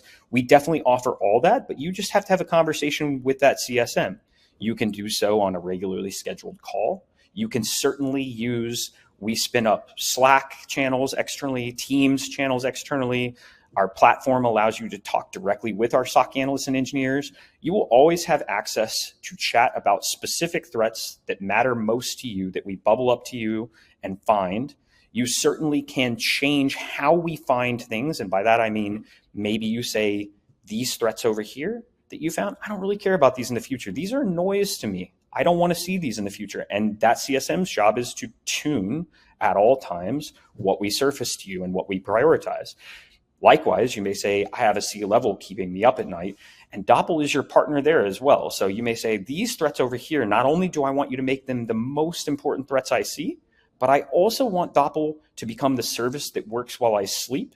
And you can tell the CSM or any of us through Slack, through Teams, like I mentioned, through our Doppel Vision app, or through your security suite if you're integrated, that, hey, we want these to be automatically taken down by Doppel. You don't need our approval for these types of threats. If it meets this threshold, we want you to automatically action these threats. So Doppel is ever-changing, always, we are dials, not switches, is what we always say. So we want to change over time, and your needs will change over time, and we want to change with you. Because you can have these conversations with us, about these different types of threats. You don't have to be an expert in coding or understand any new filters or anything like that. You can just tell us what threats you care about, which ones you don't. You can tell us which threats you want to automatically action across all these threat vectors we're going to talk about, and we will change what we're surfacing to you and what we're taking down. The most important thing about this industry is whatever vendor you go with to address this social engineering defense issue, whether it's DRP, brand protection, executive protection, email analysis, which we certainly do. What you need is someone who does all four of the things I'm about to mention. You want a vendor who does detection, analysis of those threats, mitigation, meaning taking them offline when and if at all possible, and number four, monitoring. Monitoring is debatably the most important aspect in this space because any threat you get down has a high probability of coming back up. If you are not monitoring for that, then you are going to miss out because that threat's going to come back up and continue to cost your customers, your partners, your employees money. And that costs your brand money. So I want to walk through some of these threat vectors we cover, but I think it's really important to note that if I were buying in this space, I would want to make sure that my vendor did all four of those things. Doppel does all its own mitigations in-house, and I think it is very important, whoever you go with, whether it's Doppel or someone else in this space, that they do those mitigations in-house, because if you are doing an investigation, detection, and analysis, you have the appropriate evidence to get this thing removed online. That is really important that they do them in-house. So a few of these threat vectors, the traditional ones are things like domains, URLs with credit phishing, impersonations. Dark web monitoring in this space is more of tactical threat intelligence in dark web. By that, I mean, if a credit card or credentials are leaked on the dark web for your company, that means they were stolen somewhere else. What Doppel wants to do is we want to go backwards and investigate, all right, which domain or URL was that stolen from? And let's take that down and stop the bleeding immediately. So very different than a typical dark web vendor who's just going to look at dark web strategically. Email is really cool. This is a huge differentiator and big pain point in this industry. Doppel does this different than everyone else. This is evidence garnering. So if you ever have things reported to your abuse box, usually people send screenshots of like, hey, I received an email that falsely represented your brand, and this email led to this credential theft phish. Well, typically our customers historically have had to go back to that initial reporter and say, hey, we can't take this down. We need the headers from that email to take it down. At Doppel, we don't do that. We take that burden off your plate. We actually reach out to those emails using both our 24/7 SOC experts and LLMs, and we interact with that email that is in your abuse box that sent that email lure, and we garner our own headers, utilize those own headers from that email address when it inevitably interacts with us, and we take that email down and even the domain down if it was sent from a lookalike domain. So very, very cool there. Some of the emerging stuff I do want to throw up on the screen. I think what's interesting about the emerging spots in Doppel is how we address it and less about what the actual digital risk channel or threat vector is. So a lot of people will cover social media, but Doppel doesn't just cover social media that is the typical in this space. So of course we cover the typical stuff, all the metasphere, Facebook, Instagram. We definitely cover Twitter or X. We definitely cover all the stuff you would think, but also all the stuff that nobody else covers. Threat actors know that these vendors don't cover Pinterest. They know that they don't cover things like Telegram. They know they don't cover the Weibos, WeChats, all the harder ones to cover. Doppel definitely does. We proactively detect in those spaces. We utilize both people and LLMs to go after threats in that space. And we are very, very good and very, very successful at taking things down in these emerging social media markets. So oftentimes what will happen is people will build a YouTube page, which we definitely detect on, and I've seen more and more of this. In the description of the bio of that YouTube page, they'll have followers and will be a link to a Telegram account. We actively pivot at Doppel off of all indicators of compromise that could be shared for threat actor infrastructure. So we definitely will find the links in all of these social media sites. We definitely will link those alerts to you using threat actor attribution, threat correlation, and indicators of compromise that may be shared. Our goal is very different than the typical legacy vendors. We want to take down as much of the threat actor infrastructure as possible. Our goal is not to one-off take things down, and yours shouldn't be either. If you are just after one-off takedowns, that is not a way to solve this problem.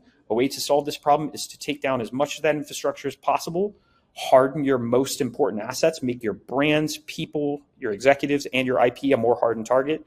These threat actors aren't going to stop impersonating or socially engineering people, but what they will do is move on to lower hanging fruit. They will move on to your competitors and use their brands, their people, their IP to target financial gain. And that is our goal. And we're very good at it. Paid ads is another huge differentiator for Doppel. We do detection across all paid ads. We find SEO poisoning. We find ads all the time that have phone numbers. We'll take down those phone numbers as well. We have paid ads that are on the Metasphere that link to email addresses and like I mentioned, telco. We definitely see paid ads surface things like e-commerce sites. So we definitely address crypto. We're for sure the foremost vendor in this space that does crypto and NFTs and fintechs. That's really where we got our start. So I will stop there, and I think it is time for questions. Oh, all right. Fantastic presentation, Evan. Thank you so much for that. Great information. I love seeing what Doppel is up to. What I am going to do now is I am going to move on here to the poll question, because we want to know what additional information folks would like to get from Doppel. And after that presentation, I imagine there's a whole bunch of stuff that people want. So remember to keep voting in that poll while we go over your best questions. And don't forget also about the handouts. We've got a free handout from Doppel that is a PDF providing an overview of the future of social engineering defense. Now, that sounds like something we could all use. So while you vote in the poll and download the PDF, let's dive into those questions today, Evan. So we've got a lot of great ones here. Here's one from Rob that I think is really interesting. How does Doppel keep up with every changing AI language model landscape? So does follow up to that, does Doppel have any formal agreements with Microsoft, Google, IBM, those sorts of companies? Sure. Yeah, really good question. Keeping up is really an interesting question. You're right. So as far as keeping up, it's more about utilizing the large language models to address what TTPs that are new in the industry that threat actors are using. And the truth is, unlike any other vendor I've ever worked for in this space, Doppel utilizes things like behavioral analysis, things like sense of urgency that can't really be picked up on by the traditional and legacy detection models, but LLMs are really king at finding those things. So if somebody's asking you to respond to an email or respond to a smish within 2 business days, LLMs really do key in on that, whereas the traditional vendors really do rely heavily on the exact hashing or wording in that email. We don't have to do that. We can find sentiment of that email. We can find behavioral analysis. And as far as keeping up with AI languages and models, the truth is LLMs get better every single day.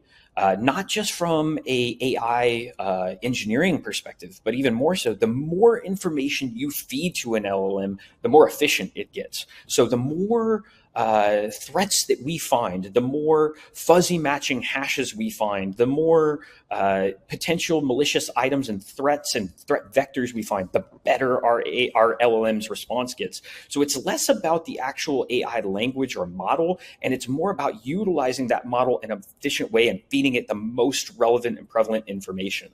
Now, as far as the second part of your question, the relationships that we have with the Googles, the Microsofts, et cetera, of the world, I got to be a little bit careful. We're a cybersecurity company. I wouldn't share any of my customers' information. I certainly wouldn't share partnerships where I shouldn't. I will tell you, of the ones you mentioned, yes, we do have partnerships in those areas. I can't exactly, just tell you which ones right now. But if you had specific questions behind the scenes of, hey, do you have a relationship with this, a Google Chronicle or Microsoft Sentinel? Do you have integrations in those? The answer is yes to both of those. By the way, I can tell you we can integrate into those spheres. So whatever you work with, we want to, as I mentioned, work with you and work with the workflow that serves you best rather than trying to force you into the one that we utilize or we partner with.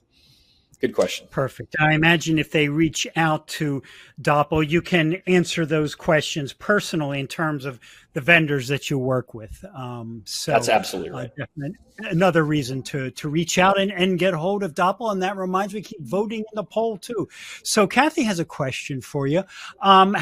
She wants to know, how is Doppel preventing update issues like the kind that happened with CrowdStrike? And do you provide ways to ensure that updates are clean and don't cause incidents themselves? That is a phenomenal question. Actually, because we are looking in the public domain for external threats, with Doppel, unlike a CrowdStrike or a Microsoft or et cetera, we're not installing anything locally at all. We're out there looking for this stuff and the existing social networks, the indexed web, even on dark web and code repositories, et cetera, telco numbers that threat actors are actively posting and impersonating you. So because we're not putting anything locally in your infrastructure, you certainly don't have to worry about the exact problem that CrowdStrike had. That said, what we're doing behind the scenes is things like working with, some of the most accepted and I can definitely share with you in a more technical document when and if you issued an RFP, RFI, or had a security questionnaire, how our uptime works, what things we're doing to protect your data, what things we're doing to encrypt both locally and in transit as we're giving you potential threats. But just know that everything we're finding is actually already posted by potential threat actors in the public domain. So really, there's nothing to install. The onboarding process is really, really simple. We're out there looking for your brands and executives anyways, but you can give us a list of things like your domains, and that will all be protected inside of Doppel Vision. And I can certainly share with you on a one-off basis what that looks like, but no issues with updates or something that could possibly mess with your systems because we're not on your infrastructure. That is great to hear. Okay, and I think we have time for just one more quick question. Chris wants to know: you mentioned ad blockers somewhere in there, and can you detect those ads even if ad blockers are being used? So the ads are still there; they're just being blocked. In other words, interesting question. Yeah. So a little bit of this will be quick, but a little bit of how ads work. And specifically, I was talking about paid ad scams. So what threat actors like to do is they like to, utilize paid ads because they know these vendors aren't searching for those paid ads directly. And so what they'll do is they'll pay for paid ads and they'll change an advert. What I've seen a ton lately is they'll use your official advertising name. So they'll use your advertiser name on like a Google ad transparency or a Meta ad transparency and surface ads, but they'll put a space at the end of it. So it looks just like the real advertiser. And then they will send, instead of to your real website, they will send potential victims to their scam, their invoice scam, their cred theft phish, et cetera. So we're out there looking for that. And what is the unknown in this space is when you go to ad transparency and you search all regions or all locations, that's not looking for ads across every location in the world. That's not how that works. It's actually searching for ads that people have paid for that serve all locations. But if you dive into each individual, and there are hundreds, if not thousands of different regions you can serve ads to. And these threat actors know that. So if they pick Sao Paulo, Brazil, if you go to all regions and you search for a fake ad against you, you're not going to see Sao Paulo, Brazil. You actually have to dive into every single layer. And this is where LLMs shine. I can teach a large language model to go search all of those things almost instantaneously, find those paid ads and address them to you. So show you the ones that don't match your typical paid ads and maybe serving impersonations or cred theft phish or fake phone numbers. And I can take down not only the paid ad, but all the attacks, the threats attached to them that they're sending them to. So whether there's an ad blocker or not, an ad blocker would just simply keep that false paid ad off of an end user's vision, so to speak. But if you're scrolling through Instagram, you're probably seeing fake ads every day and you don't even know it on your personal device. So we definitely take those down for our customers that falsely represent their brands. Good question. Yeah, and I think given the given that answer, you just see the complexity of what we're talking about here, which is why things like ML and AI are so very important. Well, we are out of time right now, Evan. I will say that we were lucky to have you today. I had to fit in at least one dad joke there before letting you go.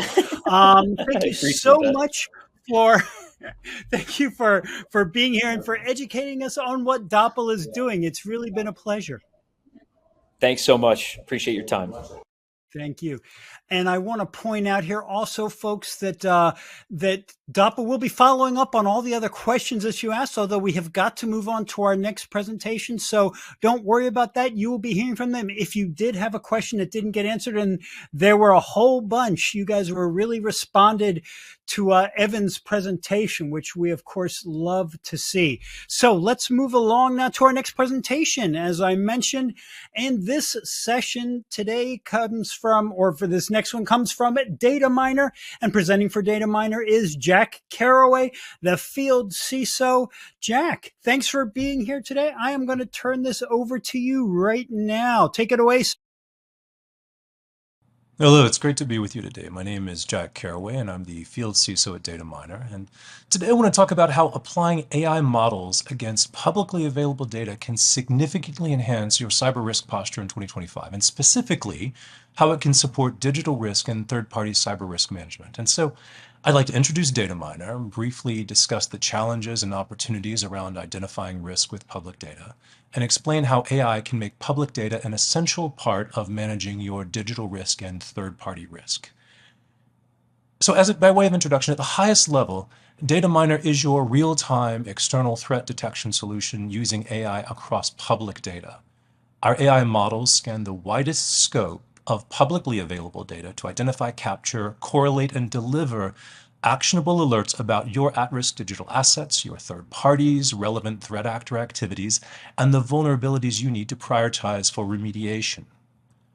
Data Miner was founded in 2009 to detect threat events from public data as fast as possible in order to allow customers to deploy their risk mitigation measures to protect their people, their assets, their operations. Our alerting draws on more than 1 million publicly available data sources across 220 plus countries and territories in sources that are originating in over 150 different languages. Data Miner delivers real-time information to a wide range of customers in three primary sectors: news, the public sector, and corporate enterprises. Data Miner News effectively breaks the news to the news for over 1,500 newsrooms across the globe. Data Miner First Alert, which is our public sector offering, informs more than 145,000 government users across the U.S. State Department and Department of Defense, as well as numerous emergency services agencies about potential security threats and risks ranging from the tactical to the strategic. It's used in the White House Situation Room, NATO Command, and several European defense departments. Data Miner Pulse for corporate security, which encompasses physical security primarily, supports over 500 corporate security teams protecting more than 700,000 facilities at some of the largest companies in the world, including 2/3 of the Fortune 50 and more than half of the Fortune 100. And it provides essential security information to protect, in some, over 10 million employees across more than 190 countries. And most recently, cybersecurity teams are using Data Miner Pulse for cyber risk to detect real-time cyber risks. All of the cyber teams we speak with invest significant time and resources to internal monitoring, and most of them make some use of external data, but effectively making use of that external data to identify risk, for example, ransomware attacks, 0 days, third-party vulnerabilities, is increasingly challenging. This is for at least three reasons. There's an ever-increasing number of digital assets to monitor, and there are proliferating external factors to consider, such as we'll discuss briefly in a moment, the proliferation of third parties. The signal landscape of relevant external data is also constantly expanding and is frequently obscure. There's new sites always to monitor on the deep and dark web, and there's much of that information remains available because it exists in many different languages and many different modalities: video, text, images. And finally, there's an increasing volume and frequency of threat activity. So let's for a moment consider the impact of that more challenging cyber risk environment just in the context of managing third-party risk. A large recent Gartner survey of security leaders recently showed that we're applying more tools, more time, more personnel to the problem, but nonetheless, we're seeing even more disruptions year over year despite these investments. They found that about 75% of respondents showed an increase in time applied to the third-party risk problem, but also 75% of the respondents said that they'd seen no improvement, and indeed 45% saw an increase in disruption from third-party risk. Last year alone, 87% of all organizations had a third-party risk issue, and single incident damages could reach up to $1 billion. So, to get at how we can improve our approach to managing third-party risk, it could be helpful to, I think, step back and acknowledge what makes third-party risk management especially challenging. And really, here again, there are three primary issues. The first, obviously, is we have no direct oversight, control, and management of our third parties, such as building and maintaining the architecture, monitoring our systems, patching vulnerabilities, protecting against insider threats, training our personnel, vetting our personnel, etc. We don't have that direct visibility into the third parties, as of course we do to our own infrastructure. We have finite and constrained resources that can't scale to support the large and expanding third-party and service providers. So as the attack surface has expanded, and in fact, 60% of organizations with more than use more than 1,000 third parties. So with that expansion of the attack surface, our teams cannot expand proportionate to that. And then finally, threat actors may consider third parties to be more lucrative and softer targets, and so more attractive targets. They afford broader downstream impact, and often small and medium-sized companies have smaller cyber budgets and smaller cyber resources, and so therefore may present softer targets. And so then, looking now specifically at third-party risk management, how are we managing that risk? Primarily now through vendor surveys, attestations, scoring, and these are essential and these are important, but importantly, they only give us a snapshot in time. If we look at the NIST framework, it makes it clear where is our most stunning third-party risk management gap, and that is in the detect function. And as we'll see in a moment, this is also a missed opportunity for digital risk if we know how to exploit all available resources to manage this problem set. So we dedicate a lot of time and resources, and are probably doing a pretty good job at continuous monitoring of our internal systems and data, giving us continually up-to-date understanding of our security posture. But how can we collect and monitor telemetry beyond our perimeter? Well, we can't directly. And this is where we're seeing the problem, but we're also seeing an opportunity. If we want to effectively manage risk, we need to monitor these public indicators of such issues as emerging vulnerabilities, domain impersonation, leaked credentials, geopolitical risk, etc. And specifically with third-party risk, then we need to find a way to continuously monitor third parties. But again, we only have access to what they share, which is a snapshot in time, and to what is available in public data sources of information.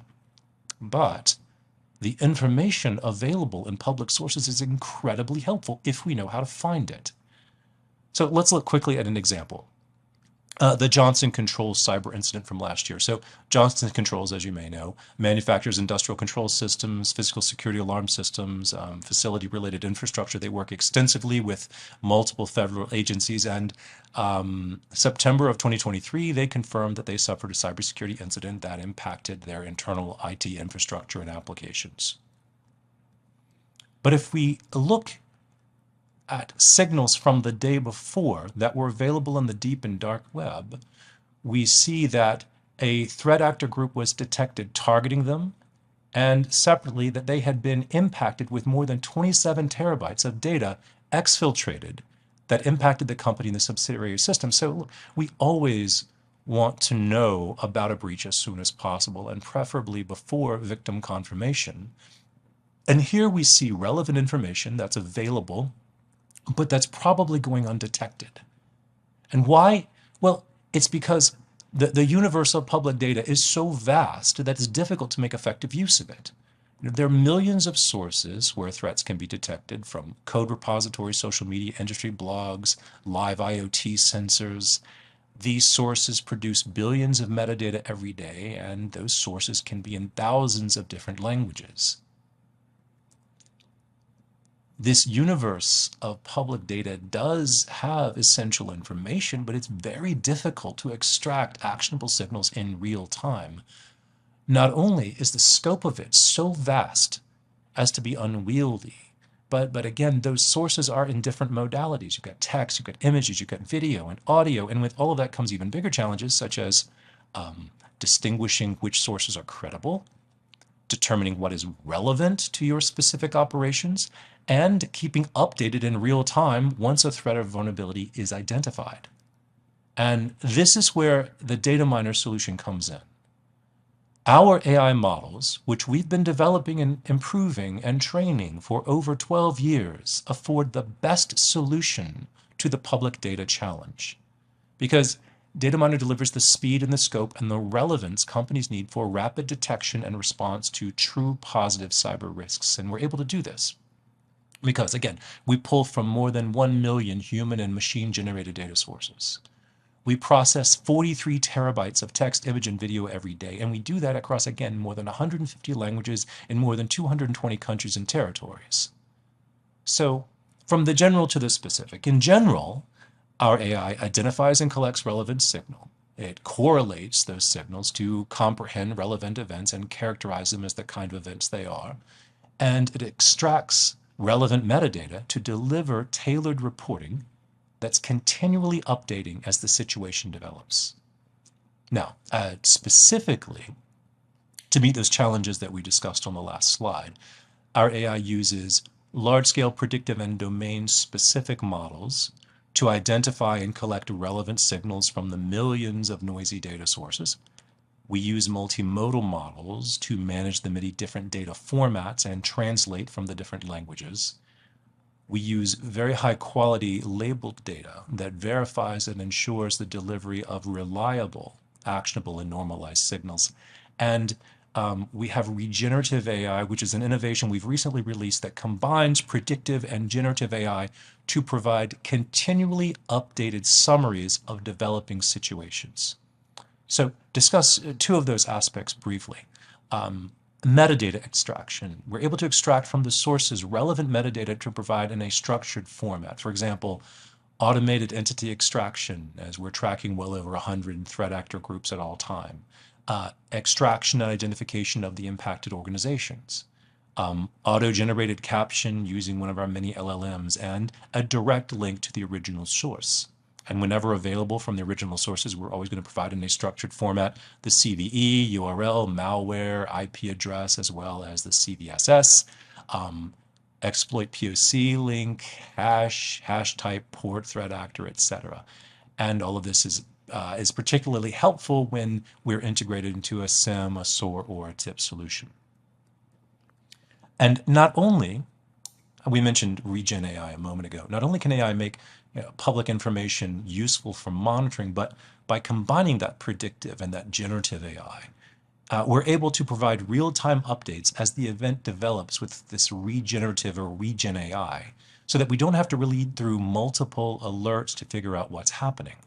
AI identifies and delivers relevant third-party and first-party risk alerting from this constellation of public data, and then it is able to continuously update and provide succinct summaries as the situation develops. And our early adopters to Regen AI have found that they go from taking about 30 minutes to read and comprehend and summarize and report an incident to about 90 seconds. And again, from 30 minutes to a minute and a half. And so in the next slide, I want to show you what Regen AI looks like as provided over time against the CrowdStrike outage. And we'll just pause as we watch it update as the situation develops.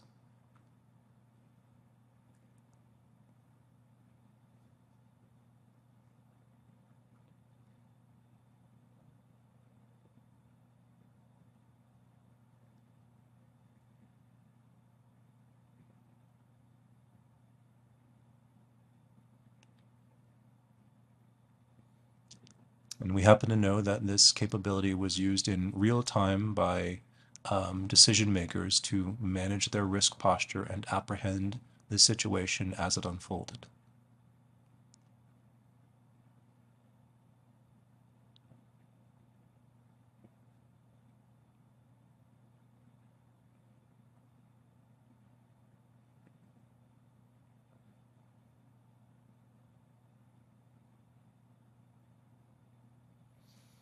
And so once our AI has captured and summarized and continually updated the risk alerting, Data Miner lets you integrate alerts into your SIM, your SOAR, your TIP, your collaboration platforms, et cetera, for faster identification, detection, mitigation procedures, and allows you to therefore leverage your existing resources with this feed of continuously updating reliable alert, risk alert information from public data sources. Okay, so I want to give a sort of an architectural overview of what we've just discussed. What does it look like overall?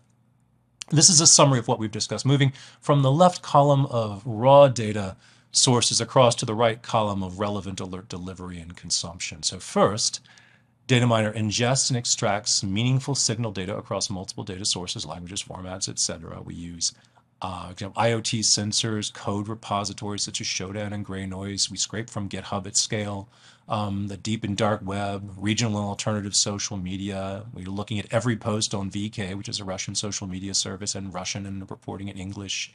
We'll use optical recognition to pull data from images as they're posted on the deep and dark web, so we'll recognize company logos. Once the data is ingested, the AI processes and correlates the data to detect potential risks. So the data is scored, tagged, classified, clustered to detect and evaluate the types of events we're facing. Multimodal Fusion AI fuses the multiple alerts from the multiple media types together to produce an event, and then the generative AI describes the event by way of the captions, and then the Regen AI, which we just saw, updates the description of the evolving events so that you can get an ongoing summary of what's happened. And then lastly, the information is evaluated and fine-tuned by a team of data scientists and domain experts who provide the human-in-the-loop oversight and intervention to ensure that our AI models are performing well and are constantly delivering accurate and reliable information. At the filtering stage, finally, alerting is customized to ensure that you get to the topics that matter based on your company or your specific alert parties, your keywords, specific topics of interest, relevant geolocations, severity level, and then those alerts are delivered in a manner that best fits whatever your workflows are, desktop, mobile, email, or into your existing collaboration or communications tools, or your SIM, your SOAR, your TIP, what have you. So that's the overall architecture. So we've talked about the value of in public data and how you can only make use of that publicly available information through AI, and how we have developed an effective, reliable, fast, and relevant AI solution to solve that problem. So now I want to talk about specifically the use cases that we support. So these are four. I'm going to focus on two today, but they are digital risks, which allows you to respond to early warning of risks to your organization's digital assets. Third-party risk, which we've already discussed to some degree, allows you to mitigate risk, obviously, to your organization with increased visibility and threats to your third parties. Again, the only kind of solution that's going to give you continuous monitoring of third parties. Vulnerability intelligence allows you to prioritize patching with visibility into the entire life cycle of a vulnerability, from pre-CVE to exploitation. We can also identify when a vulnerability is trending, as that might be relevant for your patching priorities. And then cyber physical risk, given our long established presence in the physical corporate security risk space, we're able to give you that relevant information as, for example, OT, IoT, and especially geopolitical risks. But today I want to focus on two: digital risk alerting and third-party risk management. So digital risk alerting is particularly relevant for your SOC, your CERT, your threat intel teams. Encompasses both at-risk digital assets, such as leaked credentials, domain and account impersonation, as well as threat actors and their TTPs. Some examples from our digital risk alerts and value we've provided to our customers: we alerted an energy company client that they had breached information for sale on the deep and dark web. And we've anonymized this for the purposes of the presentation, but database of a U.S. petroleum company advertised for sale reportedly contains employee emails, names, departments, vehicle information, and more, with sample available. Customers said that, quote, Data was the first to provide visibility, as our team had not seen this on the deep and dark web discussion until Data sent it to us. Or we alerted an aerospace company client about a Lockbit 3.0 ransomware group attack. This aerospace company impacted tremendous amount of data exfiltrated. The customer said that this was, quote, a big win for us. The CERT team confirmed that Data was the first to alert us of this attack. And now third-party risk alerting, which we've discussed earlier and is a high priority for all cyber teams today, allows us to move beyond just, again, relying on this snapshot in time vendor surveys, attestations, risk scoring, though important, and allows us to move towards continuous monitoring of the risk posture of our third parties. Some examples of some alerting. We alerted a global food and beverage company client about leaked credentials published on the deep and dark web. This provided them with the first indication of that leak, which led to their cyber team discovering that, in fact, 87 credentials had been stolen. We alerted an EU financial services firm client about the ransomware attack on one of their suppliers, and they said that, quote, this is a tier 1 supplier for us. Our analysts said that without Data they would not have found out about this happening. Let's look at a real-world example of an incident. ConnectWise vulnerability. So February 22nd, CISA adds the ConnectWise Screen Connect authentication bypass vulnerability to the KEV.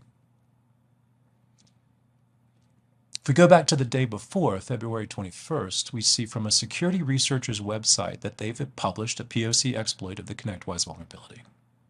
Okay, let's go back to the day before that, February 20th. We see that there was a warning on the Bleeping Computer website from ConnectWise to patch the vulnerability. So that's 2 days.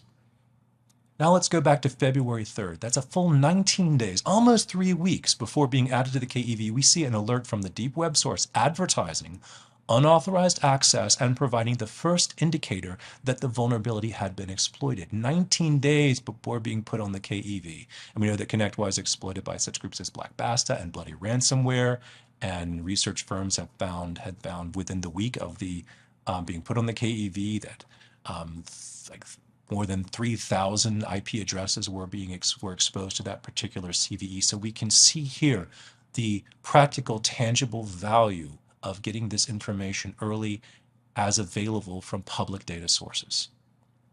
So in summary, the application of AI models against publicly available information unlocks a tremendous capability for improved cyber risk management, including the ability to conduct continuous monitoring of third parties. And the data miner for cyber risk is distinguished by the speed, the scope, the relevance, and indeed also the reliability of its alerting. Its speed allows for risk management by knowing in real time.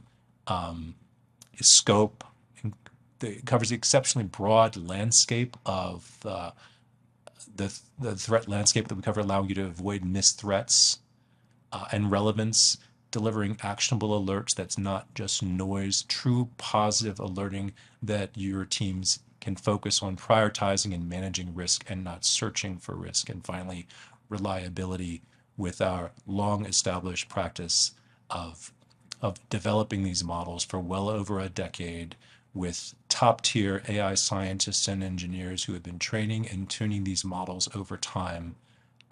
We're providing substantial value for our customers. And so as you're developing your 2025 data security plans, please reach out to us at dataminer.com to discuss how adding external threat intelligence can significantly improve your security posture. Thank you so much.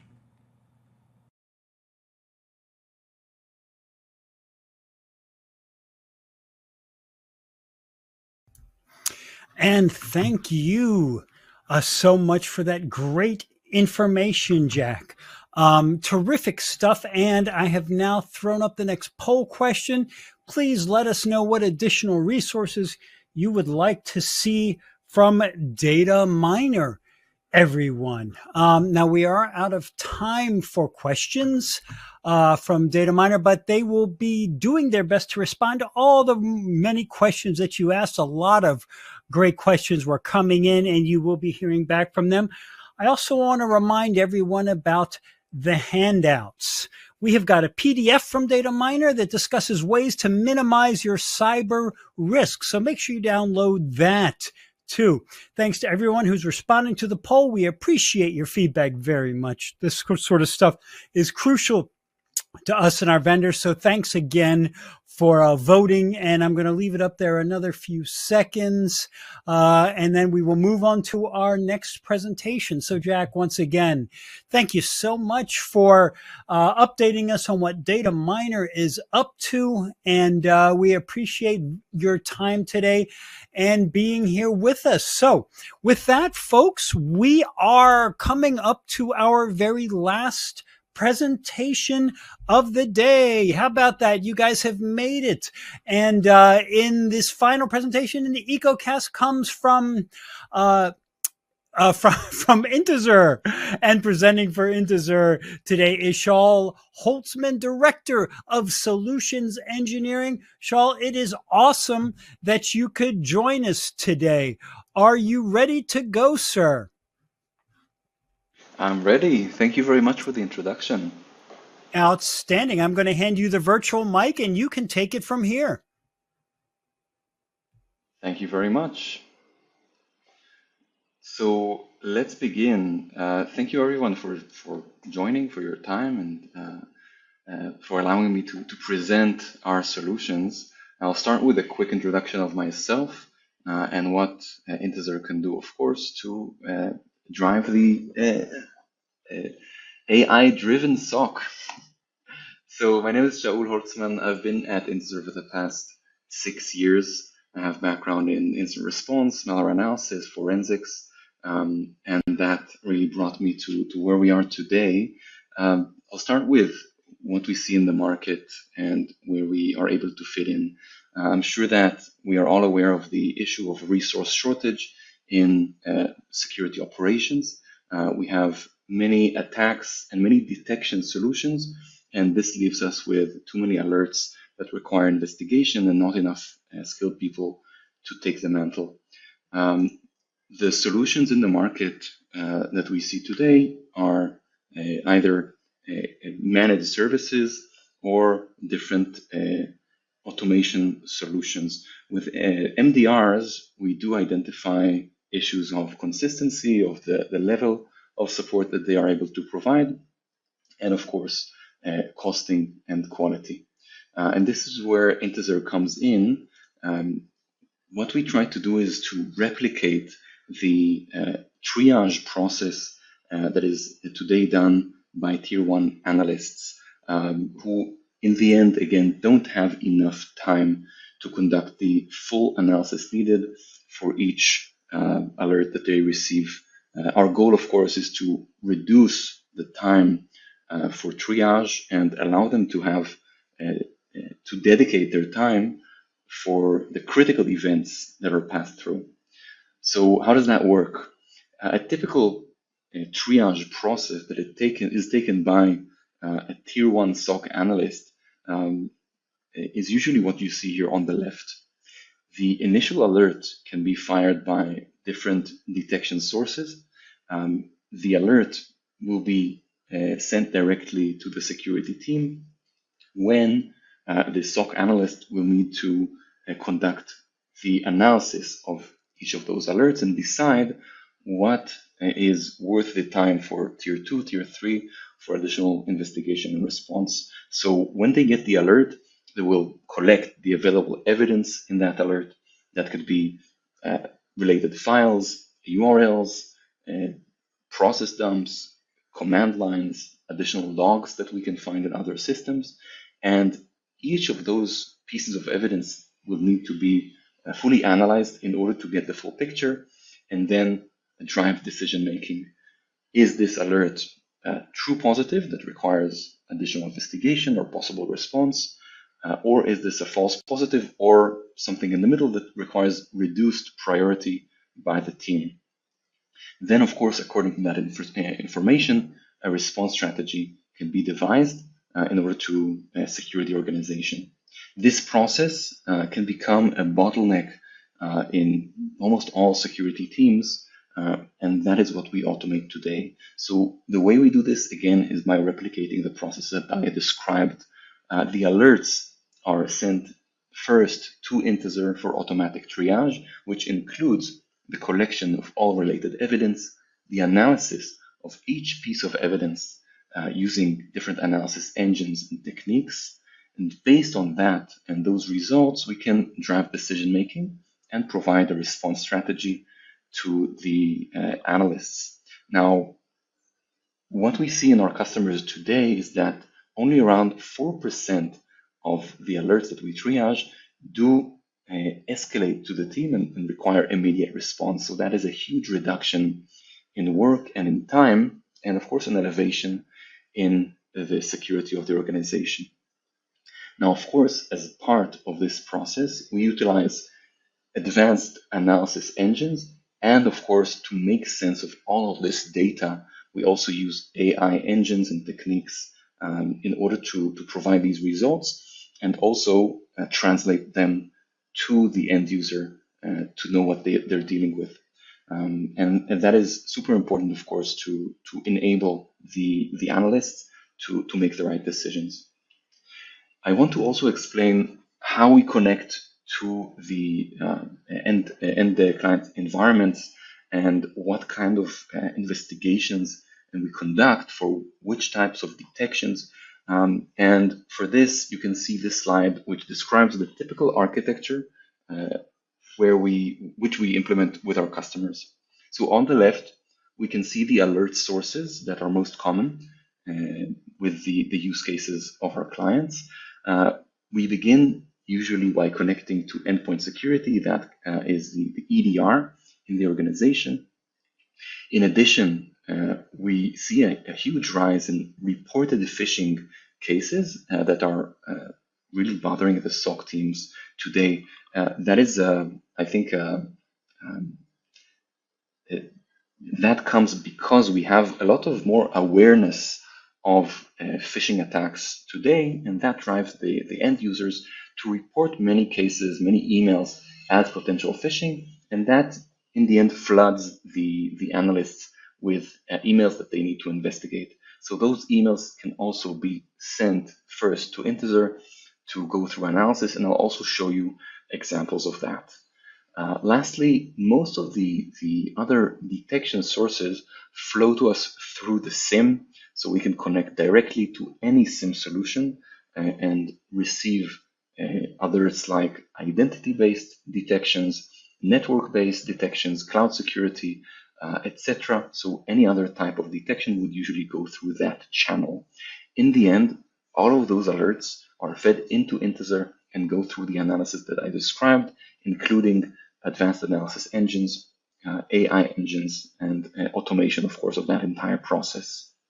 In the end, the results with the priority and the escalated cases will be sent to where the security team already lives. So we're not adding here a new pane of glass that needs to be monitored or a new case management system. We connect to the existing flow in that regard.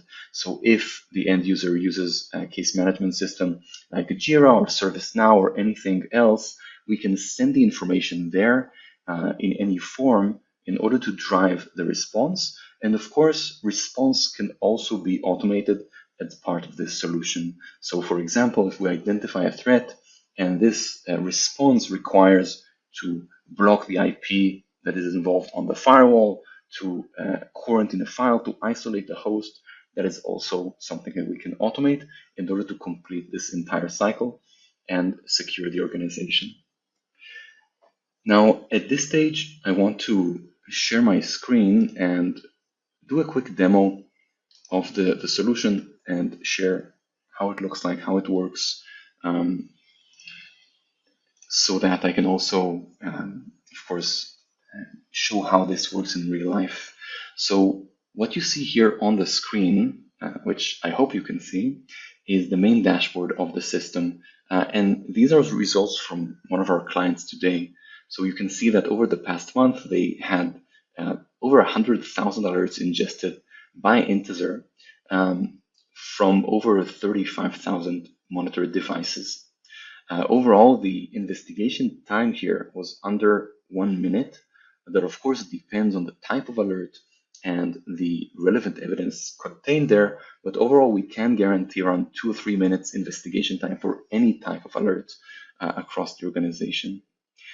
Overall, again, you can see here that only 3.4% of the alerts that were received were escalated, and this is a huge reduction of the time that is required for the analysts to work and to focus on detection. So they don't need to review all the alerts. That is impossible. They can focus on the ones that are escalated today. You can see here that there are different detection sources connected. We can see the top devices at risk and artifacts that are identified, and it is very easy to connect. So let's say our customers want to connect to a new CrowdStrike tenant. They only need to provide the credentials and API access, and that is it. From that moment, they're connected, and we start ingesting and triaging their alerts. There does not need to be any deployment or of additional tools or configuration, so the connection here is lightning fast. Just to show you how an investigation looks like, I'll start with an example of a reported phishing case. So again, the user receives an email and they identify it as potentially malicious. They can report that email using different methods. Usually there's a button that sends that email to the security team, and they would need to review the email in order to decide whether that is indeed malicious, phishing, or just spam, junk, or perhaps a legitimate email. That can take time, and I'll show you here what happens in our automatic analysis process that can save a lot of time from the analyst. So here on the right, you can see the original email information. And in the middle space here, you can see the automatic analysis. So as an analyst would do, we'd start by extracting all relevant evidence from the email. That will be the headers, the body, the attachments, the links, and we will analyze all of those portions in order to understand the full picture. So we have different detection rules that are identifying authentication failures, manipulation, and different malicious artifacts within the email. And in addition, we extract the attachment here, which is found to be a PDF that contains a QR code inside that is sent to our network analysis engine. So instead of the analyst going there, extracting that, uploading that to a third party, all of that happens immediately. And this link is identified as malicious after we extracted it and analyzed it. The analysts can also dig deeper and see more information about each piece here, but let's continue the flow. So as the analyst would do, we also read the email using AI. So generative AI is amazing at understanding text, and this is extremely useful when analyzing the context of an email and also other artifacts that I will show later on. So here we have a summary and also a classification of the email as malicious. So you can see here how the email looks like. It is hard to identify just from a glance if this is a legitimate message or not. And again, you can see here the attachment. Just to quickly jump in, this is what the analyst would see if they open it. Then they would need to extract the link, analyze it. This is what happens already automatically, and you can see here exactly why Intezer decided, based on its investigation, that it is in fact malicious. And taking all of this into account, using AI to make sense out of all of this data, this is confirmed as a threat and escalated to the team. This entire investigation took just 3.5 minutes, and this happens to all emails. And of course, the vast majority of them, over 90%, will be classified as just regular legitimate emails or promotional emails that don't pose any risk to the organization. With this, just to emphasize, the analysts will get the critical cases first, and then they could continue the investigation and respond, block the sender, identify if there was any additional action taken, like clicking the link and conducting the response, instead of wasting time on many, many more cases that are waiting for them. Another example here is a classic case of a false positive that is detected by the EDR. This example comes from Sentinel-1, but of course these cases can happen in any solution.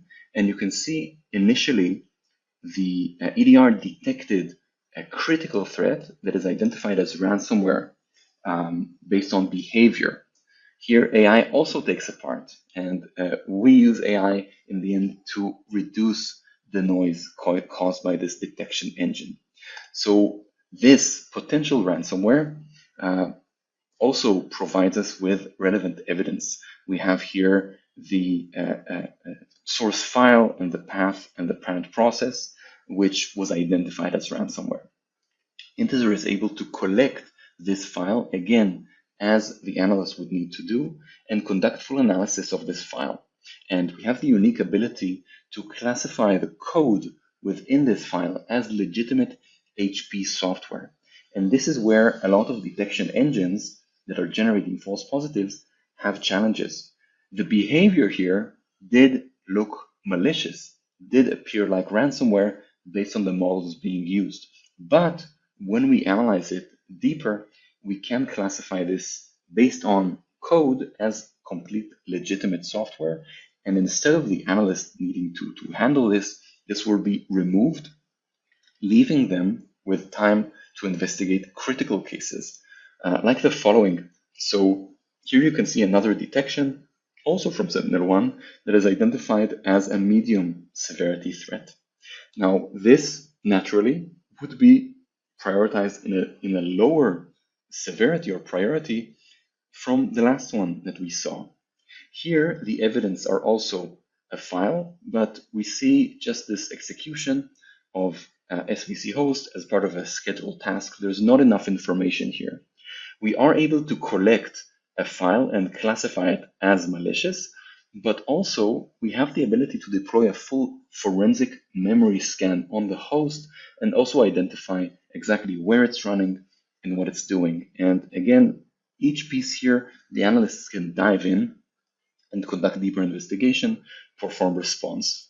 In addition to this, again, we have AI insights that are looking at all of the information and also contributing to the decision. And in addition, you also have related cases and more information that can drive response. In the end, again, you can see that instead of relying on the severity provided by the initial detection source, you have here a deeper investigation that can bring to the fore what is actually urgent and reduce the severity and urgency of false detections. Again, just to reiterate, these results and the information will be sent to where the analyst lives. So it will be shared in their ticketing or case management system, so they don't need to move around and switch between different systems. They can continue working in their existing flow and just have this added priority and context that can allow them to respond in a timely manner.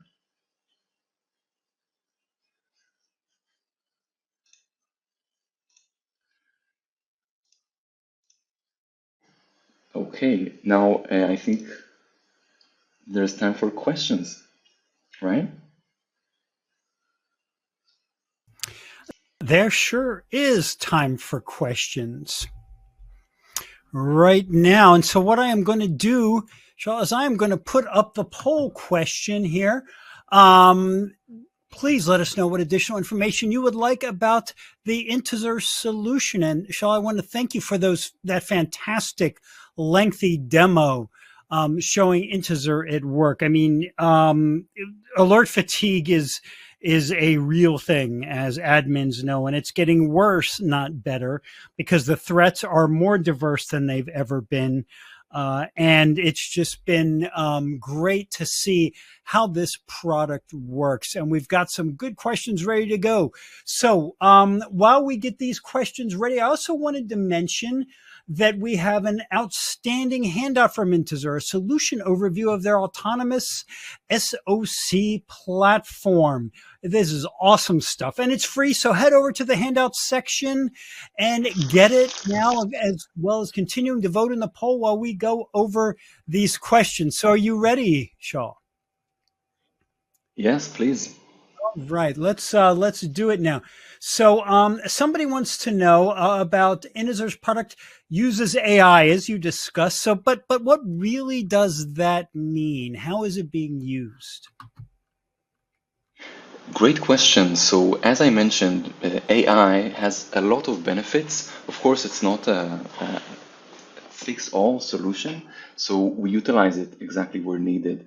Intezer has its own analysis engines that can support the analysis of different pieces of evidence that we collect from alerts that we receive. And AI is an excellent tool to make sense of a huge amount of data.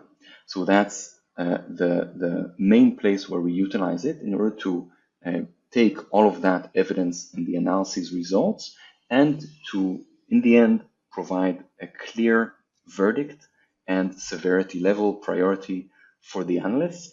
And in addition, specifically generative AI and large language models, as I showed, are especially useful for any text-based evidence analysis. That could be command lines, scripts, email, text, etc. So those are the main places that we use AI. Great, thanks. I think Rob has a question that might be on a lot of folks' minds now too, and he asks: is Intezer a SIM or an MDR, and can it ingest other security platform logs via APIs, or does it need to copy security logs? Excellent question. So I wouldn't categorize Intezer as a SIM. SIM will be one of the detection sources that we receive alerts from. Intezer can be compared to an MDR in that sense, definitely. So we provide automatic triage of incoming alerts as a service would do, as an MDR would do. And for many of our customers, we're able to replace their managed service. The question about logs, so we would ingest detections and alerts, not the raw logs. So if you look at a SIM, for example, the SIM would ingest different logs from network, from endpoints, from other security solutions, aggregate them, generate detections, and those detections would be the information that we ingest and analyze, in addition to, of course, other detection sources that we ingest from directly.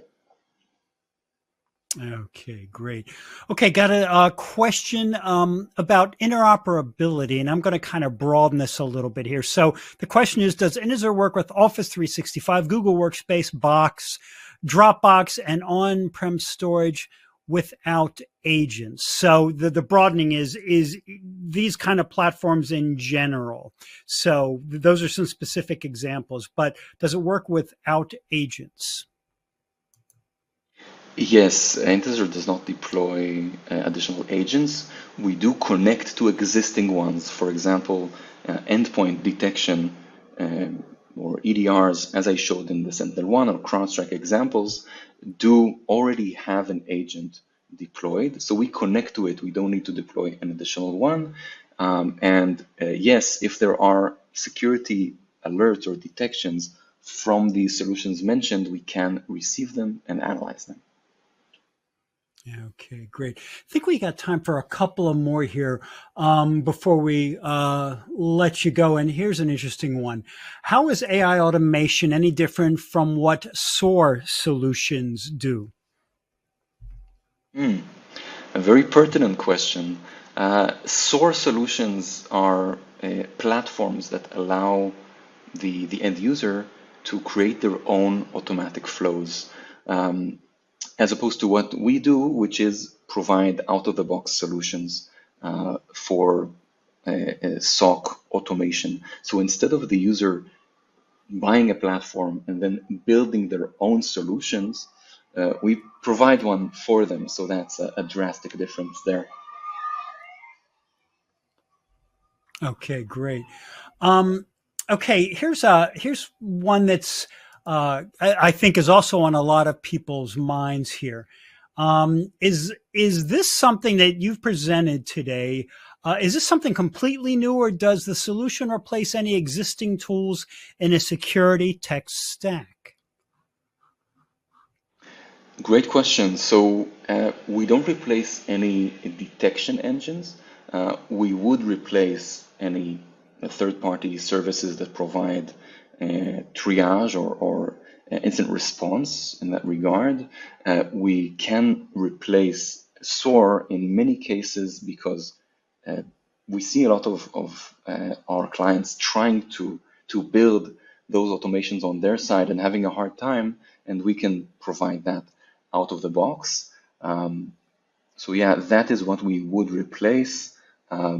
We won't replace detection engines. We won't replace the case management solutions, primarily anything related to triage and response. Oh, perfect. Perfect. Okay. Looks like we're running out of time now. So Shaul, if somebody wants to get started with Intezer or find out more, what do you recommend for next steps? So I'm sure you're providing here some documentation, but you can also contact us at contact@intezer.com or message us in any other way. And usually we would have a conversation, connect to the detection sources, and show value as the first step.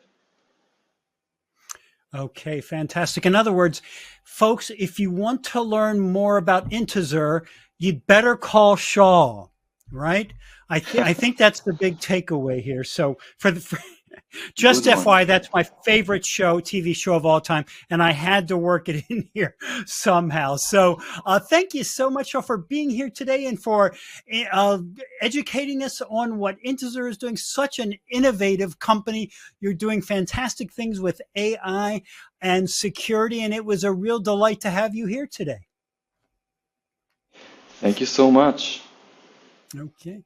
And I wanted to follow up, everyone, and say you've asked a bunch of great questions, and Intezer will follow up with any questions that we didn't get to on our Q&A today, but we do need to start wrapping this up, folks. What a fantastic day it has been. Mainly what I need to do now is give away the very last Amazon gift card that we have for the event. Now, as we mentioned up top, you do have to be present for the entire event to be eligible to win. And the winner of our final $300 Amazon card for the day is Dorian Owens from Virginia. So congratulations to Dorian and all our winners today. And sit tight, you will be hearing from us about getting your cards. Now, this was such a fun event for me today. And if it was for you, hey, maybe this is something you could see your own company utilizing. If that is you, if this is intriguing to you, know that we've got hundreds of events a year, multi-vendor events. We also have custom events we can do just for you and your product or solution. So reach out to us at email, at the email address, I should say, is connect@actualtechmedia.com, and let's get the conversation going. I have to say, I loved this event today. AI and security, they're just the intersection of two of the big challenges that we have for organizations across the spectrum. And if you enjoyed it as much as I did, know that we've got another one coming up next week, even bigger than this. It's a megacast implementing an AI first enterprise transforming IT. Look at that lineup of companies we have today. It is also fantastic, just like the lineup we had today. So if that is of interest to you, you should sign up. This event is happening next Wednesday, so 6 days from now, October 16th at noon Eastern, 9 a.m. Pacific time. So Sign up right after this event ends, and that is going to be in about 30 seconds or so, folks. We are wrapped for today. On behalf of the Actual Tech Media team, I want to thank all of our presenters today for putting together fantastic presentations, the demos, the Q&A insights. What a full day of fun it was. I want to thank all of our participants for making this event possible, and that list includes TierPoint, KnowBe4, Data Doppel, and Integer. And finally, last but never least, I want to thank all of you attendees for being here today, for spending a good chunk of your day with me, with all of us. It has been a true pleasure to be here with you, to be your host for this event, and I cannot wait to see you in the next one, everyone. So now at this point, go back and be productive in the rest of your day, or otherwise don't. Go home if you want. Hey, for those of you who are doing remote work, well, go get yourself a cold beverage. That's it for me, folks. I am out of here. Have a great rest of your day.